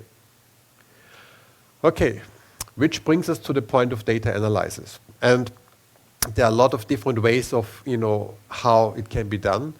Mind you, as I mentioned already in the beginning, sometimes your data will not be able to tell you everything that you would want to have out of it. Yeah. So in that case, I would really say, rather than over-interpreting it, I would highly recommend to essentially stick to the data that you have. Do orthogonal, if you have the ability, orthogonal ways of identifying structures, identifying sites of glycosylation, depending on what the question of your project is. But try to not over-interpret it, because that can go very, very wrong very quickly.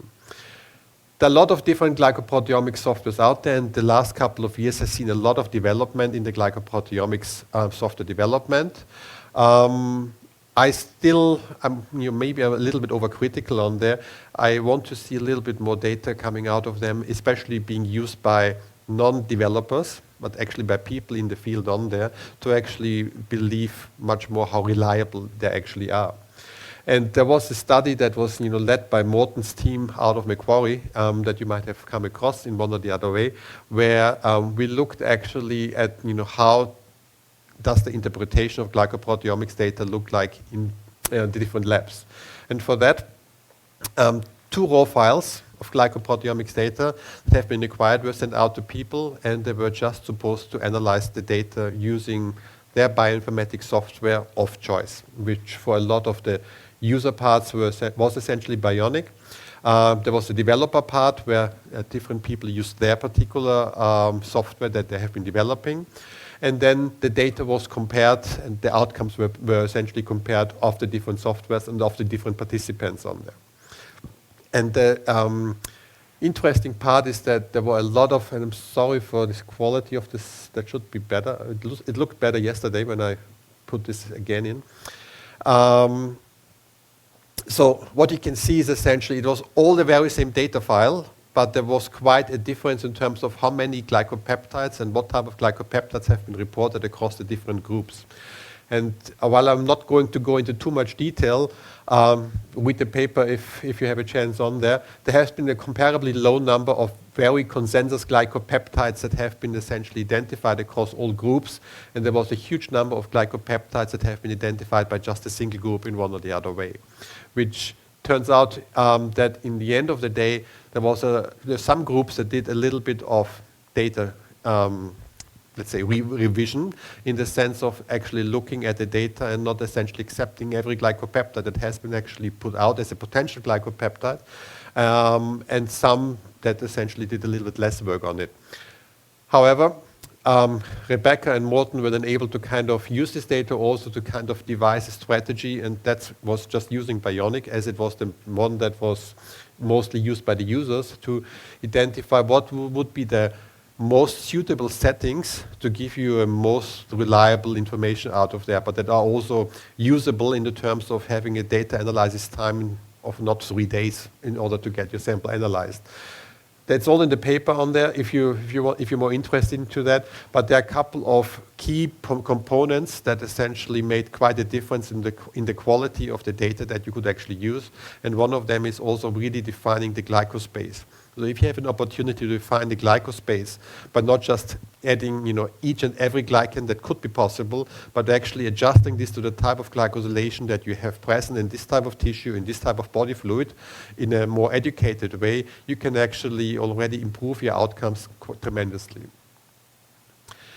That brings me shortly to mentioning the Mirage initiative. So the Mirage initiative has initially been done for Glycomics, but essentially includes all type of glycoconjugates, so to say, and also all aspects of the way of how we look at glycans. And it's really supposed to be a guideline and a support for researchers to give you an idea what are the critical parameters that you should essentially include in reporting your experiment. Exactly what I mentioned beforehand already. So have a look at that. There's a lot of work going into the Mirage one by a lot of people around the world, which is supported by the Belgian Institute.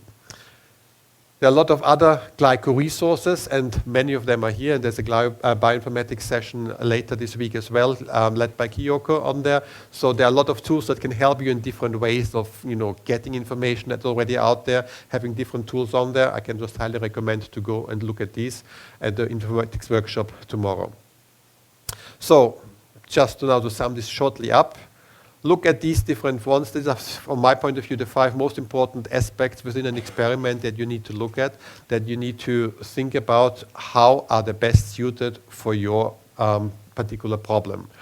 And the way how I see it, glycoproteomics is kind of the centerpiece of the puzzle. If all of the different omics technologies are out there, that in the end of the day will help us to really understand what is happening within the cell.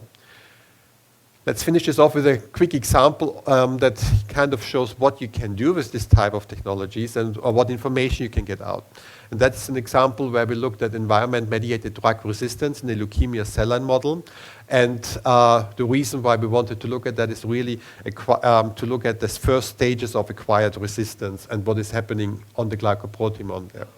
That was work that we did together with a group of Nora Heisterkamp from City of Hope, where we looked at different levels of incretin exposure on these co-cultured B cells. It did RNA sequencing, did high pH fractionation of the proteome, we did glycomics on that, and also looked at the glycoproteome and proteome there. And that was something that Thiago was leading, one of my PhD students that's now actually in Vienna.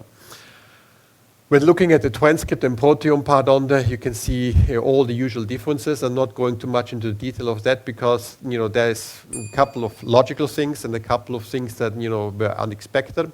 But we were more interested in the glycosylation aspect. So we looked at the glycosylation. You could see there was not a lot of change depending on the type of exposure to incretin. Some slight changes maybe within the N-glycans, but yeah, not too much. Sorry for that, except of the fact that MGAP3 was the only one where we could see both on transcript level, but also on the level of glycosylation, an increase of bisected glycans in there. We then started looking at the glycoproteome in more particular detail. I'm just talking about CD38 because overall there was not a lot of change, but there were a couple of proteins where the glycosylation changed specifically. And CD38 was an interesting one in here because it's an important immune cell receptor involved in cell adhesion, but also associated with the pathogenesis of leukemia in general, and also immunotherapy target in already multiple myeloma and also investigated in other forms of leukemia. So while it didn't really change in the transcript and protein level on there, when we started looking at the glycosylation, at the site-specific glycosylation, quantify what type of glycans are actually there, we could see that in the resistant cells, we got an increase in oligomenos-type glycans, so from less complex to more oligomenos, on asparagine 100, as well as on asparagine 219. But so it's not a complete change, not a complete shift, but it's essentially a shift that we were able to see based on the quantitation of the glycopeptides. And we're now starting to look at the function-structure relationship of CD38, and it appears like that the fact that there's more oligomenos-type glycans present on the sites is essentially a consequence of a rearrangement of the CD38 complex on the membrane that actually changes the accessibility for the different exoglycosidases or mannosidases to then actually convert it into a complex type of glycans.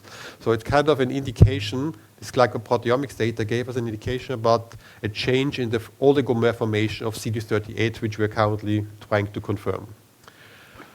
Okay, with this, I'm finishing up on that. I want to say thank you to all the amazing people in my group that actually do a lot of work. You for your attention, and also our different collaboration partners and funding agencies. And this is not a full list. There's many more in there. Yeah, thank you very much. Thank you, Daniel. Again, we have 10 minutes for discussion. I'm sure we have plenty of questions to ask. Yeah. Hans. It's working that. So it was about all these different softwares. I have a question. I see a lot of papers where they compare or claim their software is better and they only have numbers. But what I would like to see, show me a spectrum and tell me why is this one finding this one and the other one not. So I completely agree, and that's the problem that we have, that some of them are published, but you can't actually access them because they are still a code somewhere, or they're not usable for somebody that's not a software developer. Yeah. So while I think there's a lot of new tools coming out, a lot of new algorithms being developed, they're not all there yet that you can actually use them and actually use them as a non-professional program developer on there. But also I think the benchmarking of these is something that at least this data now that we have from the study that Morten led there allows us now to benchmark new algorithms, and at least provide them with, if they actually recognize this accurately on there, because there has been a lot of manual work going into the identification of a lot of the spectra in there. So that's where this software and these data sets can actually also be of great support. Yeah. I hope that answers the question. Not really, but but Yeah, I see. I see the problem indeed, because I don't see why one program is getting more than the other, or they sort of claim they have their algorithm is better and they describe it more or less, but they use different signals. They use sometimes signals that, in my point of view, I wouldn't use because they're kind exactly, of yes. just there. But that's the part because where like the 204 mass for the Gluckneck, my experience, you have it in half of your spectra, even in the ones that are not glycopeptides. Maybe they are somewhere in the background, but so I would not use that at all. Or you should have it, but I would use it not as the only one. Usually, if you have a glycopeptide, you would have more than 2 or 4. You would have more than you need more, of course. Yeah, there are more than different options, but you don't always get all this information, especially from a new development, and especially if there might be commercial interest behind in this development, where they try to publish but don't tell you everything. So that's a little bit the so it's a black box. You have to. That's the problem. Yeah, I agree. Thank you very much, Daniel. So I love you brought up the mucinases for the old glycoproteomics. One thing we should all consider is that not only do the mucinases have a peptide substrate specificity that's a little wacky, but when it comes to the glycan requirement, they will have very different requirements, and so efficiency when it's like TN, or some sialic acid. So your data will be tremendously biased. I spent yesterday night reading a new paper that came from Cummings Group with a fantastic brain glycoproteome. And there, they suddenly come out with the conclusion that surprisingly there's a lot of TN glycopeptides. Now, if your mucinase selectively cleaves the TN, and you're using total cell lysates, you're enriching for intracellular intermediate byproducts. Yep. And thank you very much for actually pointing this out, because this is exactly, it's amazing to have these mucinases. There are a lot of stuff that we still need to understand on the mucinases, but they are still better than having nothing in order to actually cleave in mucin domains or starting to analyze mucin domains at all. So it's just always a compromise, whatever we're doing. But that's why it's also important to really go back in the literature and go back to what these tools actually can do and not overinterpret your data. So yeah, thank you very much. And pardon? And of course, doing the glycomics aspect, as I mentioned, it helps. Why not doing it? Because we can do it, and you get 2 orthogonal data sets that have to make sense. Yeah. Thank you so much for covering a very broad spectrum of approaches. We spoke a little bit about this over breakfast today, but I thought it might be interesting for the audience if you wanted to touch on the potential of ion mobility and collisional cross-sectional data to move from actual compositional to structural resolution, stereostructural resolution. It's a very good point, and I think iMobility offers a lot of opportunities in there. I don't think we are there yet to use iMobility in a way that we can get a lot of structural information on the glycopeptide, because at least from my experience, the slight structural difference on the glycopeptide usually doesn't give you enough leverage in iMobility to actually be really different. That said, there is a possibility to do this on the fragment level, and that's something that we and others published earlier, where you can actually look at oxonium fragments, for example, to differentiate 2,3 and 2,6 sialic acid on glycopeptides. So you can actually get limited structural information, or at least of epitope, structure epitope information in a glycopeptide-specific manner, if the right tools are there. But let's be fair.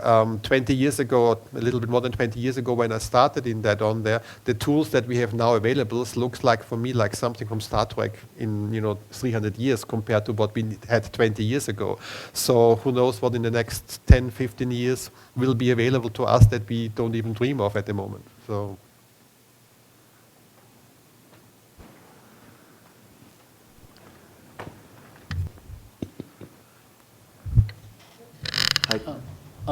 You mentioned the rearrangement of the glycan can happen. So can you comment what precaution we should take to avoid this kind of confusion? Acetylation Yep. can essentially, can definitely do that. But again, you don't necessarily want to do this on a complex sample because you're gonna probably introduce more artifacts than you actually want to. I think it's more essentially putting up the attention that just because you have a fragment doesn't necessarily mean it's this particular epitope. So just because you have a 512 fragment in your CID spectrum doesn't mean you have a Lewis epitope on your glycopeptide if you just have a core fucose there in the first place. So that's essentially, it's more raising awareness when doing the data analysis and not just relying on certain fragment ions that might indicate something, but that might also not be completely specific for this particular purpose.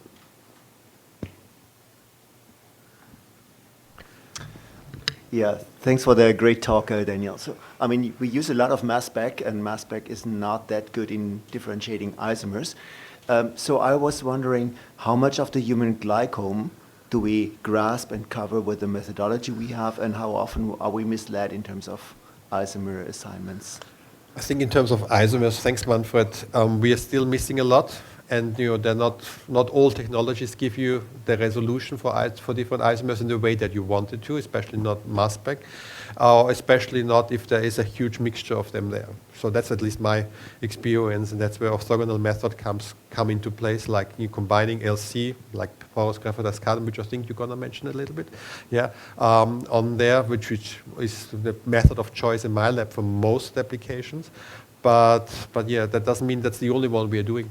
I think it's also raising the awareness that there are isomers out there, and that goes back to the data analysis and to the data reporting point of view.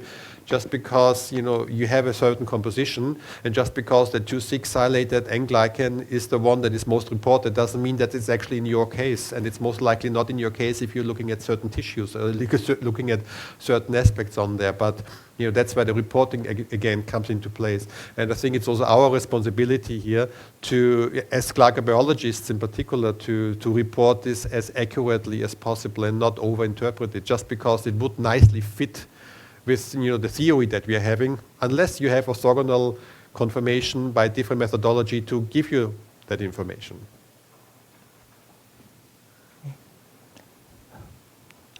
I would like to add 2 points. I think I agree with you. I think with current modern large-scale glycoproteomics, everything is biased.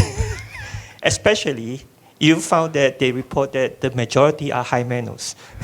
Yeah. Okay, because essentially the high mannose peptides are easier to fragment, enrich, easier to fragment, easier to identify, easier to pass the threshold, etc. And you just have essentially, you're talking about 5 or 6 different masses that you have to consider, not the other 500. And I've yet to see those large-scale proteomics, glycoproteomics, that report a very complicated structure on the N-glycopeptide, let alone O-glycopeptide. Okay. Yeah. So the second point I want to point out is that we do have a glycoproteomic workshop on Wednesday afternoon. Please join us. And Daniel mentioned the first HGI initiative, and that's when Stacy is going to introduce to you the second initiative. And we also ask some developers of software to join us. You can challenge them if you want. But to me, is that all the software work to a certain extent, and doesn't work to a certain extent. And don't believe what you see. And I think we still need to go back to manual examination. And maybe one more thing also, it's not to bash the software developers, but the software is just as good as the data is that you produce in the first place. So if you do not take enough care in producing good data, software is not magically making bad data great. Particularly the glycopeptide spectrum. If you don't have any BYI, and how are you going to ID anything confidently? Okay? So I think with that note, we're almost on time, and we have a break, and then please come back at 11:10. To the last talk of this session, and in fact the last talk of the whole entire series of our advanced courses. And it's our great pleasure to have Manfred here to give us the last lecture and the final word. Yeah, and I know Manfred for a long time actually, dated back from the time that he works with Rudolf Geyer in Gießen in Germany. Yes, indeed. And I think I met him in one of those international glycoconjugate symposium. I can't remember which one. We also in Florence together, yes. Yes. But then after he got his PhD, then he moved to Leiden. And he has stayed there since. Right? Yes. Yeah. But today he is the professor of analytics for biomolecular interaction at the University of Amsterdam. And he is also the head of the Center for Proteomics and Metabolomics at the Leiden University Medical Center. So it's a great pleasure to have you to tell us what you want to say. Thank you. Thanks, Ku, for having me here. I'm excited to be in Taiwan to explore the surrounding here whenever possible with the intense program here. You're an amazing organizer, I have to say, and that makes me looking forward also to the rest of the week. It's all perfectly organized until now. So my compliments on that. And it's an honor for me to be here and presenting this in this session on glycomics and glycoproteomics, also together with Dell. And I have to say the work by Anne and by Ku was inspiring when I started as a young PhD student. And in that respect, it's a very great honor to be here with you guys. Okay, so when we planned this session on glycomics and glycoproteomics, we agreed that I would look more into applications and 3 specific angles, and those are mentioned here. So on the one hand, it's the intact proteins. On the other hand, higher throughput, so analyzing hundreds or thousands of samples, and then also looking in tissues at spatial distribution of glycosylation features. I will start with the spatial distribution, so the mass spec imaging of glycans. Because that's what you want to know. We heard about the different cell types, different tissues. They are different in terms of glycosylation. So you need that resolution. You have to know what you are looking at. Is it a neutrophil? Is it a macrophage? Is it an immune cell? Is it a fibroblast? Ideally at a single cell level. And this slide just shows for a cancer, for a colon cancer tissue, a tumor. So it shows that if we take a specific, I'm struggling a bit here. If we take a specific glycan, we see its spatial distribution. So you do a mass spec per pixel. So you have here thousands of mass specs for each of the tissue regions, kind of at a roughly single cell level. And then you see the high mannose glycans. You see here 3 different complex type glycans, diantenaries, and here you have 2 times the 2,3-linked sialic acid, which looks to the left, and 2 times the 2,6-linked sialic acid looking to the right. We do some chemistry to differentiate these isomers, and what you see is their spatial distribution is very different for this one and that one. And then if you overlay them in red and green, it becomes apparent that indeed very different regions of the tumor express the one or the other glycan. So we take this as a justification also to do some chemistry. In this case, we are lucky. So we have the 2,3, 2,6 sialic acids, and there's chemistry, which also came from the lab of David Harvey many years ago. And we use this chemistry now on the tissue to differentiate these glycan isomers. And really, by that, if we link up with the pathologies, we can tell that the red signal, that's kind of fibroblasts, stroma, and the cancer cells, those have the green color, so they have the 2,3-linked sialic acid. And this is just one example why it matters to differentiate isomers, but also to look specifically at one region of a tissue. Now, if we look at the entire workflow, how would you do this? So you would have a tissue block, which is formalin fixed and paraffin embedded. That's what the pathologist will do normally in a clinical setting. You then cut it and mount it on a glass slide, and then we do some chemistry on this glass slide. As I said, for the 2,3-linked sialic acid, we do one chemistry. For the 2,6-linked, another chemistry. And it gives different masses, so we don't have isomers anymore. We have now distinct chemical entities. And then we release the glycans. But what I want to stress here are two facts, and those are highlighted down here. So one is solid phase chemistry. So we have the glycans still on the protein, which is fixed by this formalin treatment. So the protein sits there, and we can do this very nice chemistry to differentiate the sialic acids. So that means we don't lose any spatial resolution. Once you come in with the enzyme and you cut off the glycan, you have lateral diffusion, so you can lose spatial resolution, which you don't want, because you want to have this single cell resolution. So this is a perfect match, let's say, that we can do all this chemistry while the glycan is still sitting on the protein. And the other one is indeed, these tissues, these are treated by the pathologist to do H&E staining, their typical historical staining patterns. But this is a perfect fit with our glycan chemistry, because what they do is they wash out lipids, they wash out metabolites, they cross-link proteins. So virtually all the analytes are almost useless, let's say, or gone. But the glycans are still sitting there, are not affected by the treatment, so they are perfect analytes to analyze on these pathology sections. Good. So just one perspective where glycomics can come in. They are stable. You can use libraries which are 10, 20, 30 years old of pathology tissue sections. So all the pathologists have these in their cupboard, and you can still probe the glycomic distribution in those historic tissues. Now, if you do that, you will try to relate this to what the pathologist has found. And so here, this is what you normally would get. So the pathologist will tell you, here you have one region, another region, and still another region of the tissue. So for me, it all looks kind of the same. But those guys, they have, of course, the training to tell you, this is what you're looking at. And in the end, it's, of course, about... why is it not moving? Maybe. Okay. So it's about then having our mass spec imaging glycan data. So here you look at the glycans, and we can look at two different glycans for the glycan isomers, as I showed here. We can look at glycan traits, so kind of ask what is the level of cofucosylation, ternary fucosylation, how many diantennary, triantennary glycans do we have. So you name it. You look in different ways at your glycomic data. You can do a multivariate data analysis in a spatially resolved manner. So then you ask, where do we have certain multivariate features in the tissue?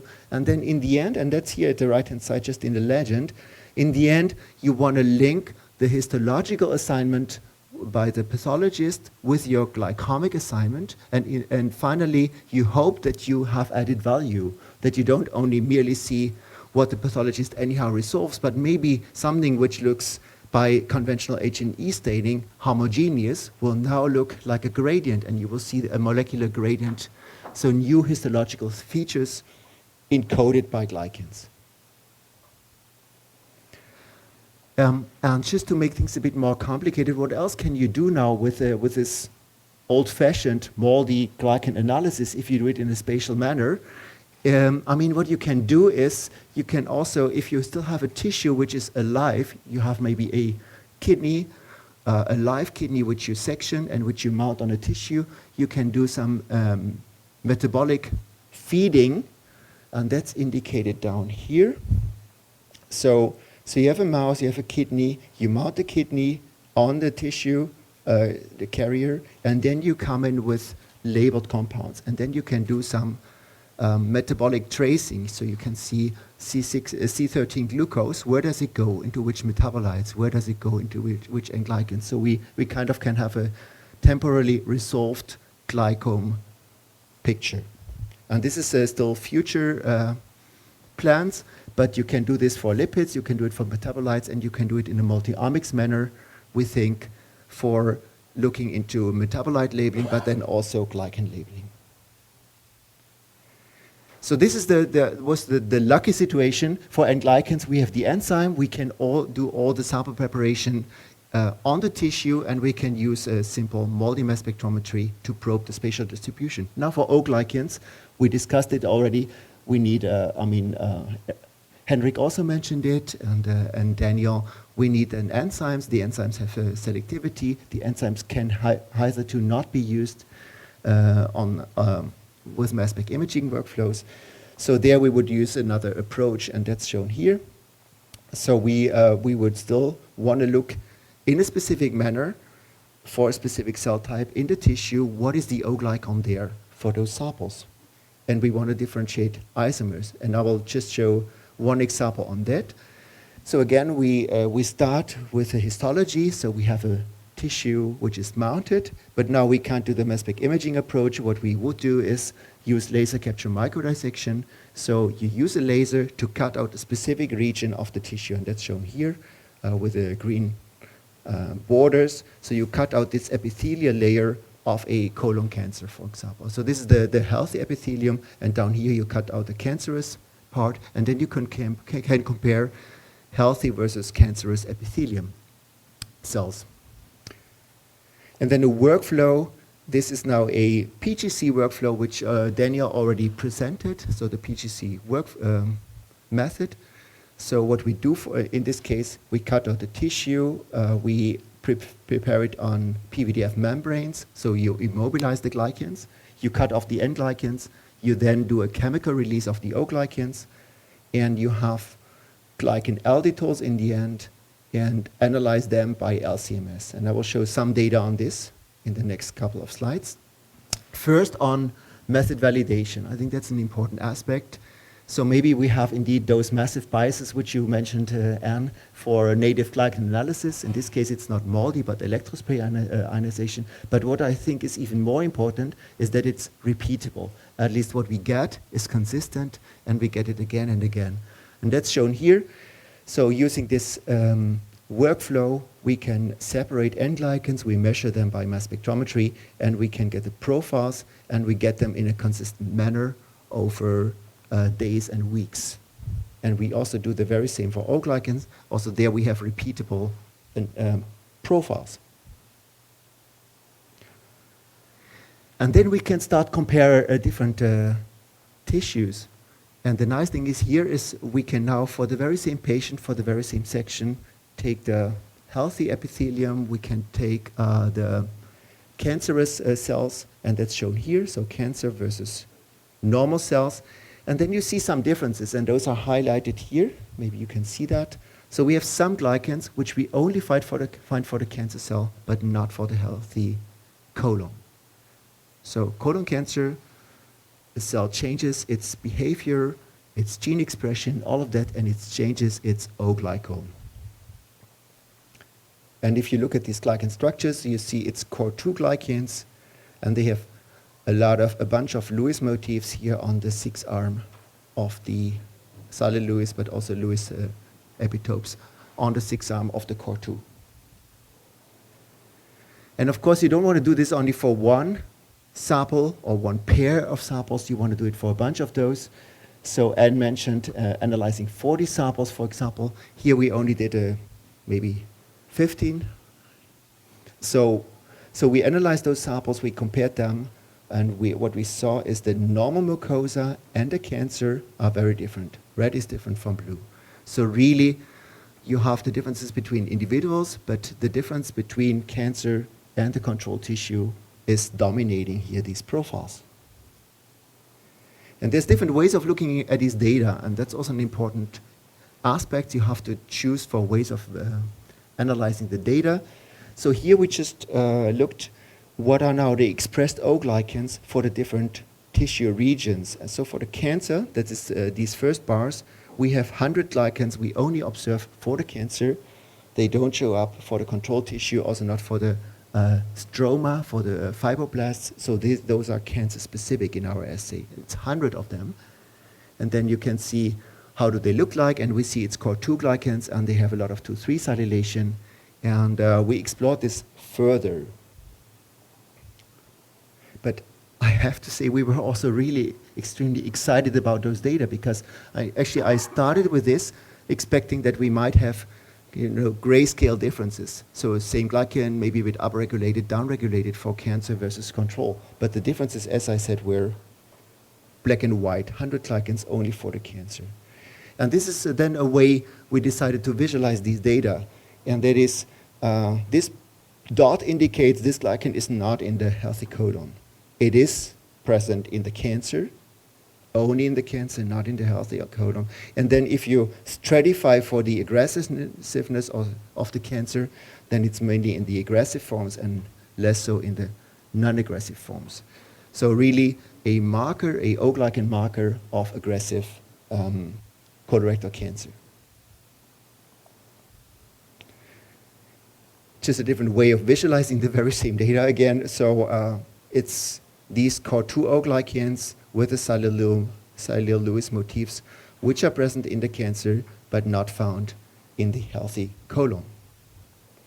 And then this is, of course, a very relevant way of looking at it. So if we speculate about biosynthetic pathways, how do these O-glycans occur? So we start with the O-GalNAc, we have the COR2 buildup, and then on the 6th arm we get the silyl Lewis motifs. We also looked at transcriptomic signatures, and those very much align. So indeed, this is the transcriptomic program which you observe in colorectal cancer, but not in the healthy epithelium. So, and actually we started with this simply with a biological question, and we thought maybe there's some diagnostic potential, but now we think with this rather black and white signature, hopefully these structures up here can be targeted with therapeutic antibodies, because we expect them to be at the cell surface, and hopefully this is a new therapeutic avenue for colorectal cancer, hopefully also for other epithelial cancers. So this was the spatial aspect of my presentation.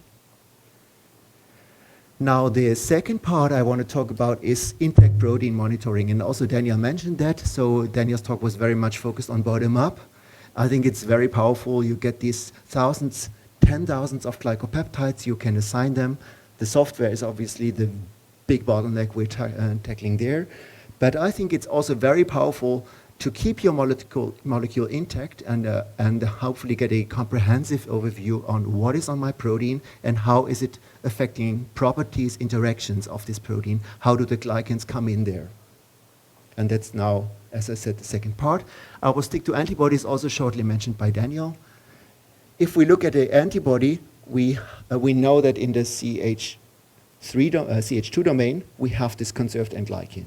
This N-glycan can be very diverse in structure, and then we have different motifs on the N-glycan, like the cofucose, the galactoses, the salicylic acid, and we have quite some knowledge on how these tiny, small glycosylation changes affect the properties of antibodies and the effector functions. And some of that is summarized here. So what we did years ago, together with Gesto Vidason, our collaborator at the blood bank, he made 20 different glycovariants of an antibody. So with a fucosan, lacking the fucose, with different levels of galactosylation, different levels of bisection, silylation, so all the variants you could imagine, and he tested them in a simple binding assay. So how good do these antibodies bind to the 3A receptor? So this is kind of an immunological junction. You have the NK cell where the 3A receptor is there, and it interacts with the FC portion of the antibody. And for example, this is then used to kill, to internalize a virus, but also to kill a cancer cell. So the cancer cell is attacked by an NK cell, and the antibody makes the functional bridge.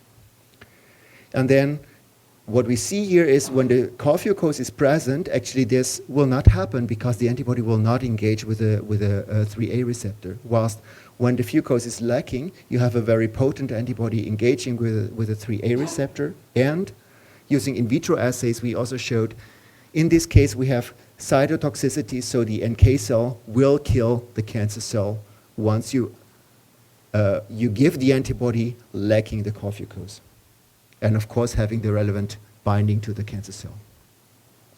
Now, a way of doing intact analysis, intact glycomics or intact protein analysis, I should say, is now is something I want to present here, and it comes with an overview of all the glycosylation features we have, or most of the glycosylation features of the antibody, but also you can do a functional probing of these glycoforms. So what we did here, in a nutshell, is we used a recombinant antibody with all its variations, all the different glycoforms, and we immobilized the 3A receptor on the column, on an HPLC column, and we flush now the antibody across this receptor, and we see that some glycoforms elute early, are hardly binding, and these are the ones with the cofucose present.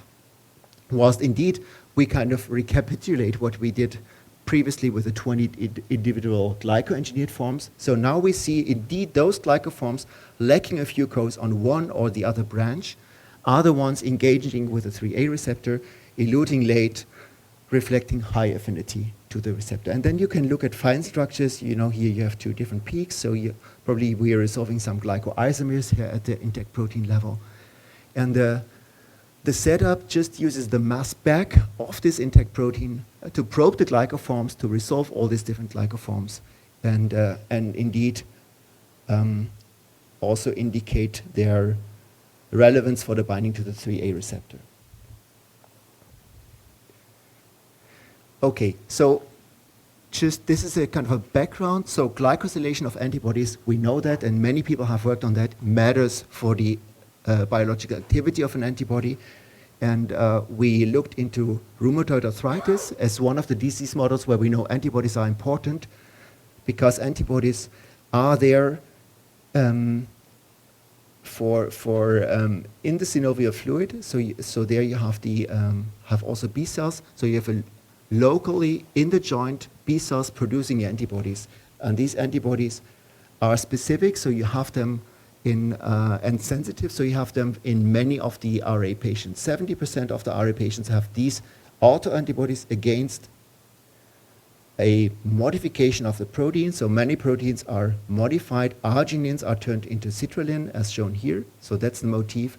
You have it on many proteins, and there you have this autoantibody production, and these autoantibodies are drivers of the disease. And then we were wondering, do they all look the same? Do they look different?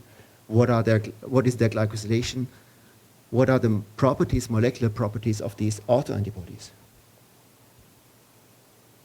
And for that, I want to present now a workflow, kind of a middle up, so almost intact. So we decided to get rid of the Fab portion of these antibodies and focus on the Fc portion. So just the part of the antibody which engages with the receptor. And we did this for 11 patients. We looked at the site of inflammation where you have the autoantibody production, but also systemically in serum or plasma, and characterize these autoantibodies.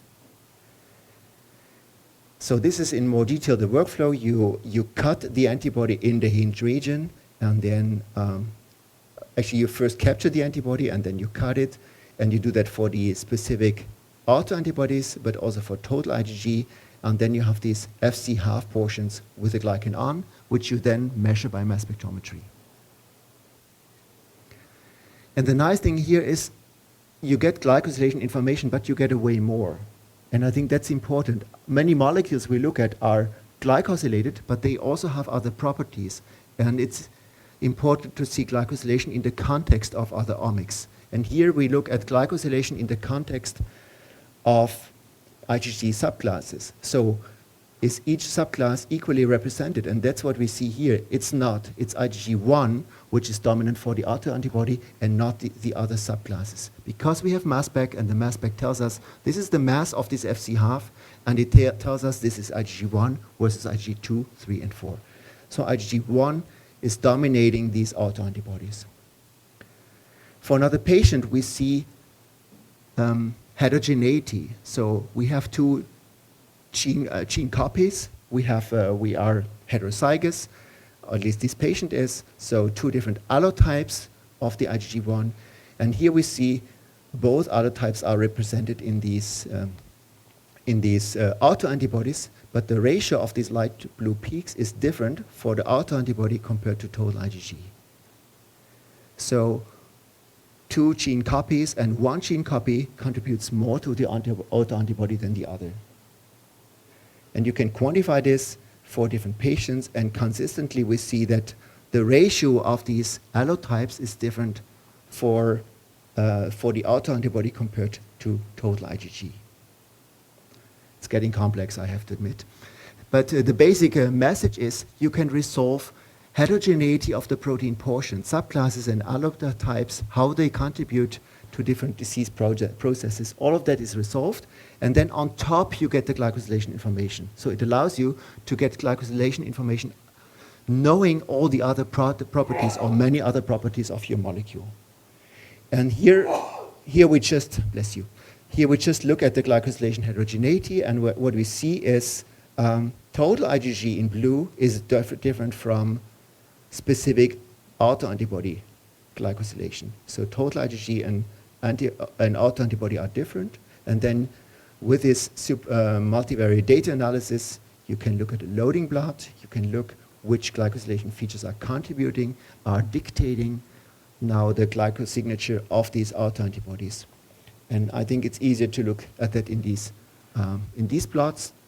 So what we see is, for example, that fucosylation is different. So antibodies are highly fucosylated, but what we see is that these autoantibodies are virtually completely fucosylated, whilst a lot of other antibodies are diverse in terms of fucosylation. And we can look at bisection, we can look at site occupancy. So we now resolve differences for these autoantibodies versus total IgG. And we can do that for total, for the circulation, but also for plasma. We can compare plasma and synovial fluid glycosylation features, and here we mainly see that galactosylation is different. So the autoantibodies at the site of production, at the site of inflammation, have a lower galactosylation as compared to the ones in the circulation.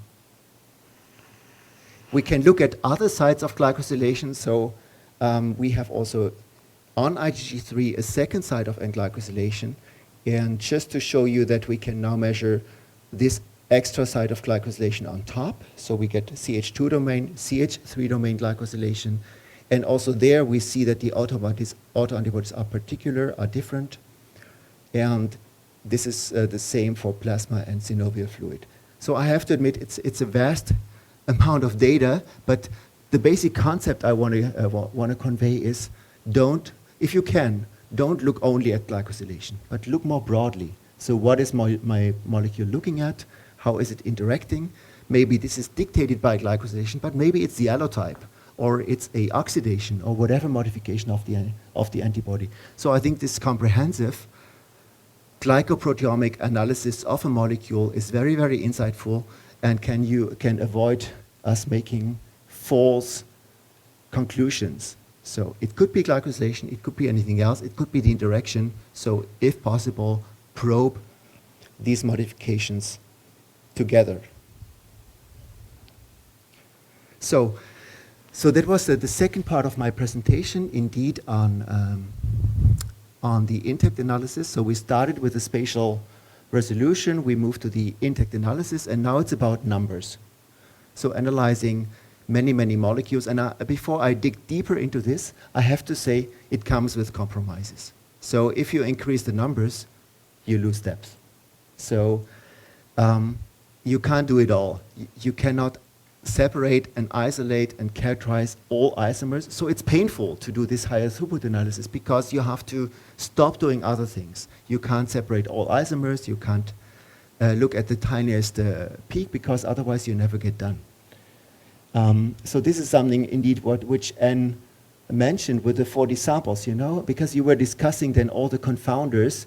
Yeah, are the women older, younger, which blood group, at which gestational moment are you looking at it? So you easily come up with 10 variables, but you have only 40 women, and you have maybe 100 glycans. So it's getting crazily complex, and you enter the danger of overfitting, and that pushes you towards analyzing hundreds or even thousands of samples. So you have the power to still conclusively find out it's this feature. I'm pretty sure it's this feature which dictates my separation and not the other one.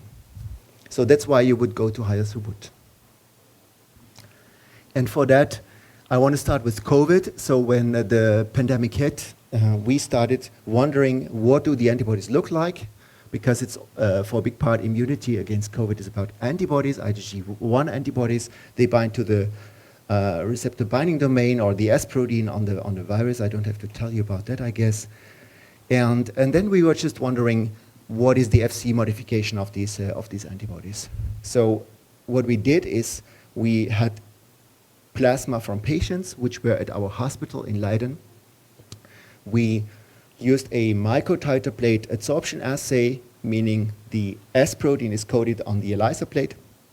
The antibody is bound from serum or plasma, we wash, and then we don't do ELISA, but we elute the antibody. We digest it, so we generate a 9 amino acid Fc peptide, so the peptide portion of the Fc domain with a glycan on, and then we measure that by mass spec, in our case LCMS. And what we saw is just for one patient shown here, so the total IgG is not really is not that spectacular, and it's also constant over weeks. So this patient came in with a serious COVID-19 infection, otherwise you wouldn't get into an academic hospital. And then after some weeks, the IgG profile, glycoprofile looks the same. Now if we look at the anti-S profile that's shown here, now what we see is that some glycoforms like this one here lack the Core-fucose. So you right away, if you look at all these glycoforms, you see, do you see the cursor here? Not really. What happened? The computer is thinking. Anyhow, you see some glycoforms lacking the Core-fucose. So this means, indeed, I told you Core-fucose is important for dictating NK cell activation, macrophage activation, inflammation. So we think these glycoprofiles could possibly explain inflammatory responses. So an inflammatory signature when the patient comes in, and after some weeks, this is resolved. We then had the chance of following these patients in very great detail. So what we saw is that fucosylation when the patients come in was very low, and then within days we saw that the fucosylation was normalizing, was going up. And we were shocked by this data because we know antibodies have a half-life of 3 weeks. So what we expected is very slow changes, you know. But I think what happens is these patients come in, and the very first antibodies produced have this low fucosylation profile, but then after a few days, other B cells come in, and those new B cells produce new antibodies which have high levels of fucosylation. So a very, very quick change of the glyco setup of these antibodies. So this was against textbook knowledge, I would say, but you can explain it. So indeed, very dynamic changes of antibody glycosylation. And then from there, we moved to in vitro assays, and we asked, are we back? So this is what I told you. So very fast glycosylation changes, you know? Look at this, you follow patients, and within a few days, you see already that the glycosylation is moving in certain directions, way faster than you would expect. And we saw that for fucosylation, galactosylation, silylation, and bisection. And actually, before I move into the functionality, what I want to say is we see this for more diseases. So we had seen this for other diseases, for autoimmune diseases, for various human immune responses. We see these low fucosylation responses. But indeed, we also saw it for COVID. And we even see it for transplantation settings. So also there, it's probably very interesting to look into antibodies causing complications with transplantation. So this fucosylation kicks in at various levels. But now back to COVID. So we have this low fucose response against the surface of the virus. And then indeed, as expected, we showed that these low fucose antibodies are potent in inducing inflammation. It's a simple in vitro assay, and you look at interleukin 6 production. So these are the ones which could maybe in the lung cause inflammation and drive pathology of COVID. But then if we looked at associations with the outcome, so do patients have to get intensive care? That's the red ones, or not? We saw that it's actually the galactosylation, silylation, and bisection, which at the moment of hospitalization tell you this patient will need ICU care, yes or no. It's not the fucosylation, and we're puzzled by these results. But also, I mean, this is what we did on infection. Then we also looked into vaccination, but in view of the time, I think I will move on. Just what I want to tell you is, I think we have now these assays to analyze hundreds or thousands of samples. We can do that for various infectious diseases, various autoimmune diseases, and so on. And we can assess this fucosylation, and we see that in certain contexts we get this low fucose response, in other cases we don't get it, and we think we have kind of a double-edged sword, you know? So we think in some cases it's very potent to have this low fucose response to, for example, kill a cancer cell. In other cases, it causes massive inflammation and maybe lung damage. And we think it's important to get this information, but ideally we could also intervene and change fucosylation levels at a certain moment. Now, in the very last part, I want to show analysis of, again, hundreds or thousands of samples, just a variation of what we just did. We look at blood in this case. So what we are analyzing is just serum or plasma, all the proteins in there, that's antibodies, but that's also acute phase proteins of the liver, and we look at their glycosylation. And we have a robotic assay there, which allows us to analyze hundreds of samples per day. And we again use this salic acid differentiation. So we now can see 2,3 to 6 salic acid, and we can look at those specific changes. And this is MALDI mass spectrometry, and we can do this in a very repeatable manner. And maybe not accurate values, but at least it's repeatable. And we did this for liver diseases, so fatty liver. This is a huge problem in the world. We all eat too much, we get fat, and our liver gets fat. And what happens then is you have this liver fattening, and in the end, you have liver fibrosis, and that's the different fibrosis stages. You get liver cirrhosis, so the liver is not functioning anymore. You get hepatocellular carcinoma, so this is really a cascade of pathologies. And we did two cohorts, a discovery and a replication cohort on this. But basically what we found is it's all about silylation. So when the liver doesn't function properly anymore, IgG silylation is, total silylation is changing from the one to the other phenotype, and that's shown here. So we have an increase into 6 silylation with liver pathology. And this is virtually the only change we saw. All the rest is the same, but just the salic acids are flipping from 2,3 to 6. And we saw that in the discovery and in the replication cohort. And the astonishing thing is, if you just look at this 2,3 silylation, it allows you, on tetrantennary glycans, it allows you to almost black and white differentiate between people with fibrosis and people without fibrosis. Until now, you have to punch a needle into the liver, and you get out a tissue section, and you do histology. But we think with this simple assay, you can also really pick up liver fibrosis. Now, of course, you can do this for liver diseases, but you can do your blood glycome, serum plasma glycome, for a bunch of diseases. So just, I'm wrapping up, just to show for cancer, for inflammatory bowel disease, for rheumatoid arthritis, for a number of diseases, we have all of these glycosylation changes. And you see some arrows going up, other down. So it's not like that, like each disease would have the very same phenotype. You can then do heat maps like shown here. You can link it to specific processes or molecules. You can compare aging and high BMI with disease signatures, so you can try to understand what is driving what. And you have to do this on hundreds and thousands of samples, otherwise you don't know. You can't do all these corrections and don't know what you're looking at. And we did this now for a bunch of different diseases, and I think this is another bioinformatics challenge, how to link all these data.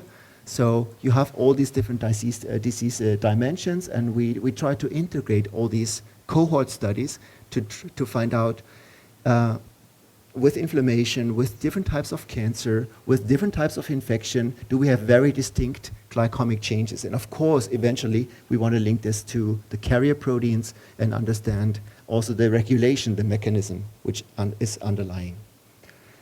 Now, what is nice about this is you can do this from serum or plasma, but you can also simply take a dried blood spot and you get the very same profile. So from one blood spot on a filtered paper, you get the same glycome.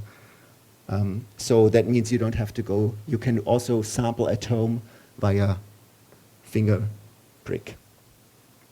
And it's robust, so you can store dried blood spots for 4 weeks at room temperature. Glycans are stable. You always get the very same glycome. So this comes with clinical implementation, clinical optionalities. So just to summarize, so one dimension is cell type specificity or tissue specificity, so you have to know what you're looking at. And for that, mass spec imaging is very useful. Sometimes you have to take extra efforts like laser capture microdissection, but it's important that we know what is the cell type we're looking at. Otherwise, we are just blurring the whole glycomic picture. The second aspect I came up with is glycomics in the context of proteomics, so intact protein analysis, also probing your protein in a functional assay, and ideally you get the structure and the functional analysis together, and indeed intact protein analysis is there a very powerful approach. And now the last part I was showing was higher throughput.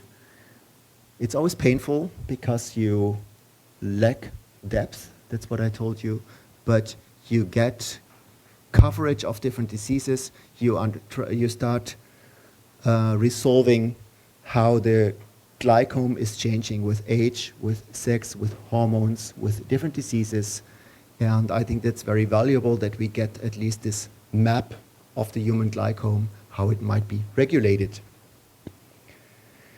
I use this slide here kind of as an anchor, and I want to give two perspective views. So I think mass spec is a very powerful method, certainly if we combine it with mass spec imaging, spatial resolution, also ion mobility, some spectroscopy, and I think the key challenge is indeed bioinformatics. So how do we process these data? How do we assess glycoproteomics data? So we really have to focus on that. And then in terms of functions, I think it's very important to integrate different omics, not to look at glycans only. Microarrays are powerful. We can now do molecular biology, so we can intervene. We can change glycogenes expression. And there's a bunch of very promising chemical biology tools. And I hope that all of this is being integrated and will bring us further. And with this, I want to conclude. I want to thank my team, my collaborators, and I want to thank you for your attention.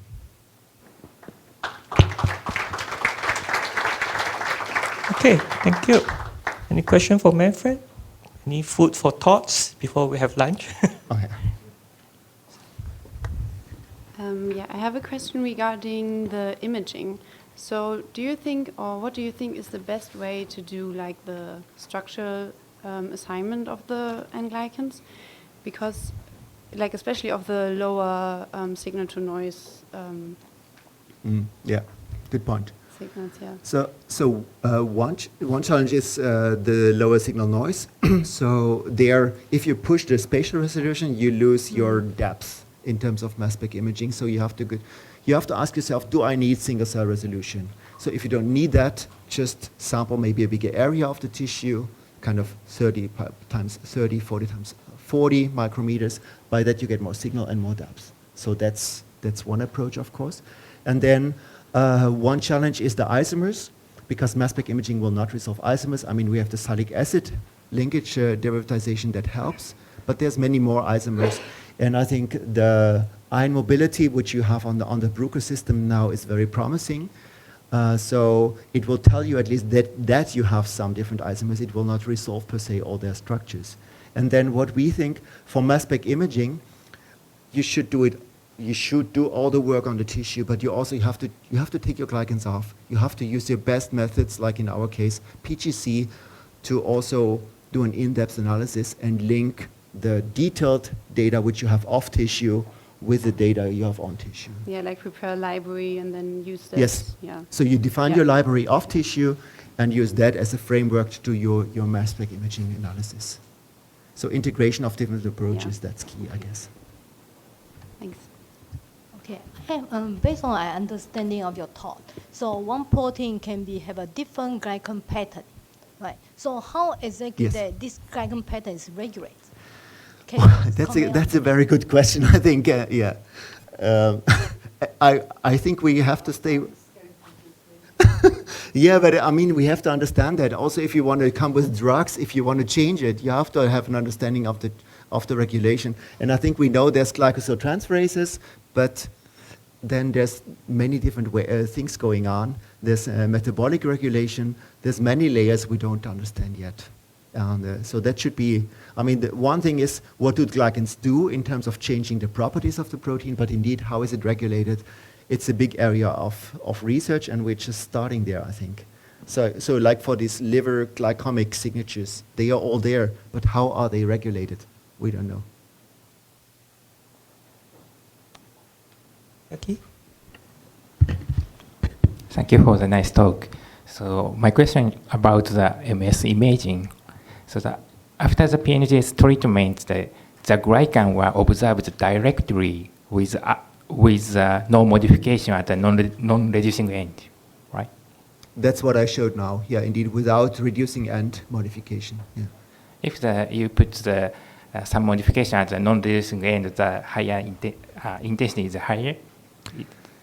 Yeah, I mean, is it difficult? Yeah, I think that's something to consider, to do a modification, kind of a reducing end tagging of glycans.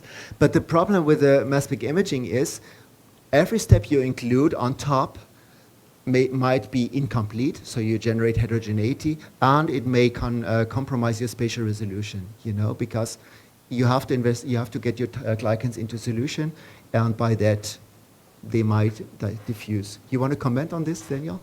Yeah, and also it's more important for the imaging to actually see what are the differences within the tissues, not necessarily to differentiate all the structures. That's what you would do offline. And if you really want to notice and understand this from that point of view, I think for the imaging, the power is really understanding the spatial difference between structures. Thanks. In your method, before the PNGS treatment, you add the... we do chemistry on the salicylic acids, yeah? I see. Thank you. Yeah, that's indeed what we are doing. Yeah, and I think that's indeed very powerful. It's a perfect match with this mass spec imaging workflow because the glycans are still immobilized and you keep your spatial resolution. There's one more question here.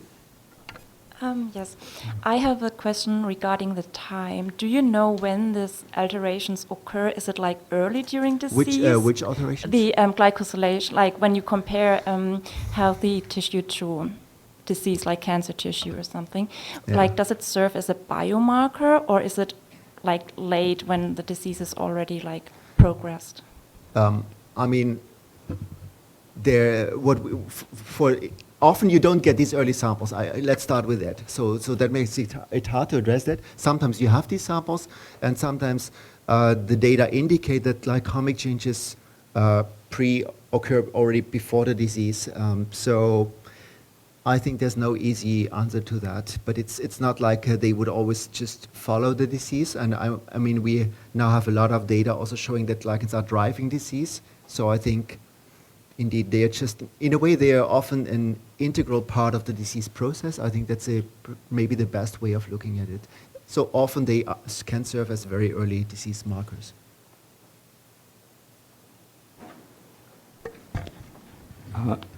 Yeah, thanks. Very inspiring talk. I have a question regarding the MS imaging. So if my interest is the terminal glycan epitope like Louis X or Star Louis A, can MS imaging tell me the distribution abundance of those glycotope regardless of the antenna or backbone structures? Good question. I think I would often, whenever it's about glycan mass spec imaging, I would always think, aren't there easier methods which give me the data? So maybe you can use antibodies and immunohistochemistry. So it's very tedious. It's a lot of work. It's a lot of data. So I would only do glycan mass spec imaging if there's no alternative approach, which gives you the answers you're looking for.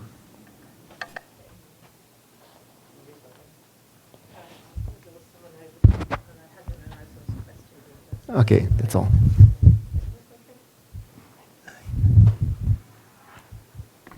Yes, I have a question about the mass spectrometry imaging. Because you use like a PNGS for treatment, is it applicable to all glycan, like you do treatment with enzyme specific for all glycan and do analysis? So for the O glycans, we discussed that in part. There are some, you could generate some glycopeptides. You have some release enzymes, but they all come with a massive bias. And there is no good workflows until now for O glycan mass spec imaging. So that's why we would also go for this laser capture microdissection approach, yeah. So it's only, until now it's only N-glycans, it's glycosphingolipids where you can do mass spec imaging. The other things are emerging, but not there yet for routine use. Thank you. Okay, I think, thank you, Manfred. So before I pass on to Anne to say a few last words, I think we have a fruitful discussion. Obviously, we cannot cover all aspects of the glycan analysis, particularly glycomics analysis. Glycopeptide is a little bit simpler because everybody cut their protein into glycopeptide. Okay. But glycan, you have derivatization, you have reducing and reducing, and you have the non-derivative, and you have PGC, you have all these two-dimensional mapping, etc. So one last thing I do want to say is that we all stand on the shoulders of many giants in the field. And one I can think of, which I want to mention, is that when we talk about permethylation, you should know that Hakamori invented permethylation. And he is the one that I would like to dedicate it to him. And through the methylation, we saw Ben Lindbergh, etc., they invented the linkage analysis, which people don't use it anymore today, mostly. So I think it's good that people can dig into the literature, particularly the younger generation, to know where we are now and to appreciate our past. So with that, I pass on to Anne to say a few last words. Thank you very much, Ku. I just want to sort of reiterate and emphasize the need to not just use moldy electrospray, etc. GCMS can be extremely valuable, and instruments are really, really sensitive these days. So linkage analysis we often don't use very much for mammalian glycans because the biosynthetic pathways are so well worked out. If you're prokaryotic or archaea people, you almost certainly want to invest in a GCMS as well, just to highlight that. The other little thing I'd like to say before I thank my colleagues and all of you as well is I was, where's Manfred gone to? Oh, you're over there. It was really nice that you talked about rheumatoid arthritis because, again, standing on the shoulders of giants, the other really key person in the early development of the glycan analysis techniques that I would like, I mean, there's so many people I'd like to mention, but I would particularly like to mention Akira Kabata, who was the lead person in Japan for so many years and still active. And it was the work on rheumatoid arthritis that he did in the late 70s, early 80s on IgG, and in collaboration with the Oxford, Raymond Dweck and Tom Rademacher groups that led to the development of many of the methods that complement the kinds of things I talked about, but in particular actually led to the word glycobiology. So Glycobiology Institute, Raymond Dweck established in Oxford, that came particularly with funding from a company some of you might have heard of, it's not called it anymore, Oxford Glycoscience, to exploit what had been learnt about rheumatoid arthritis.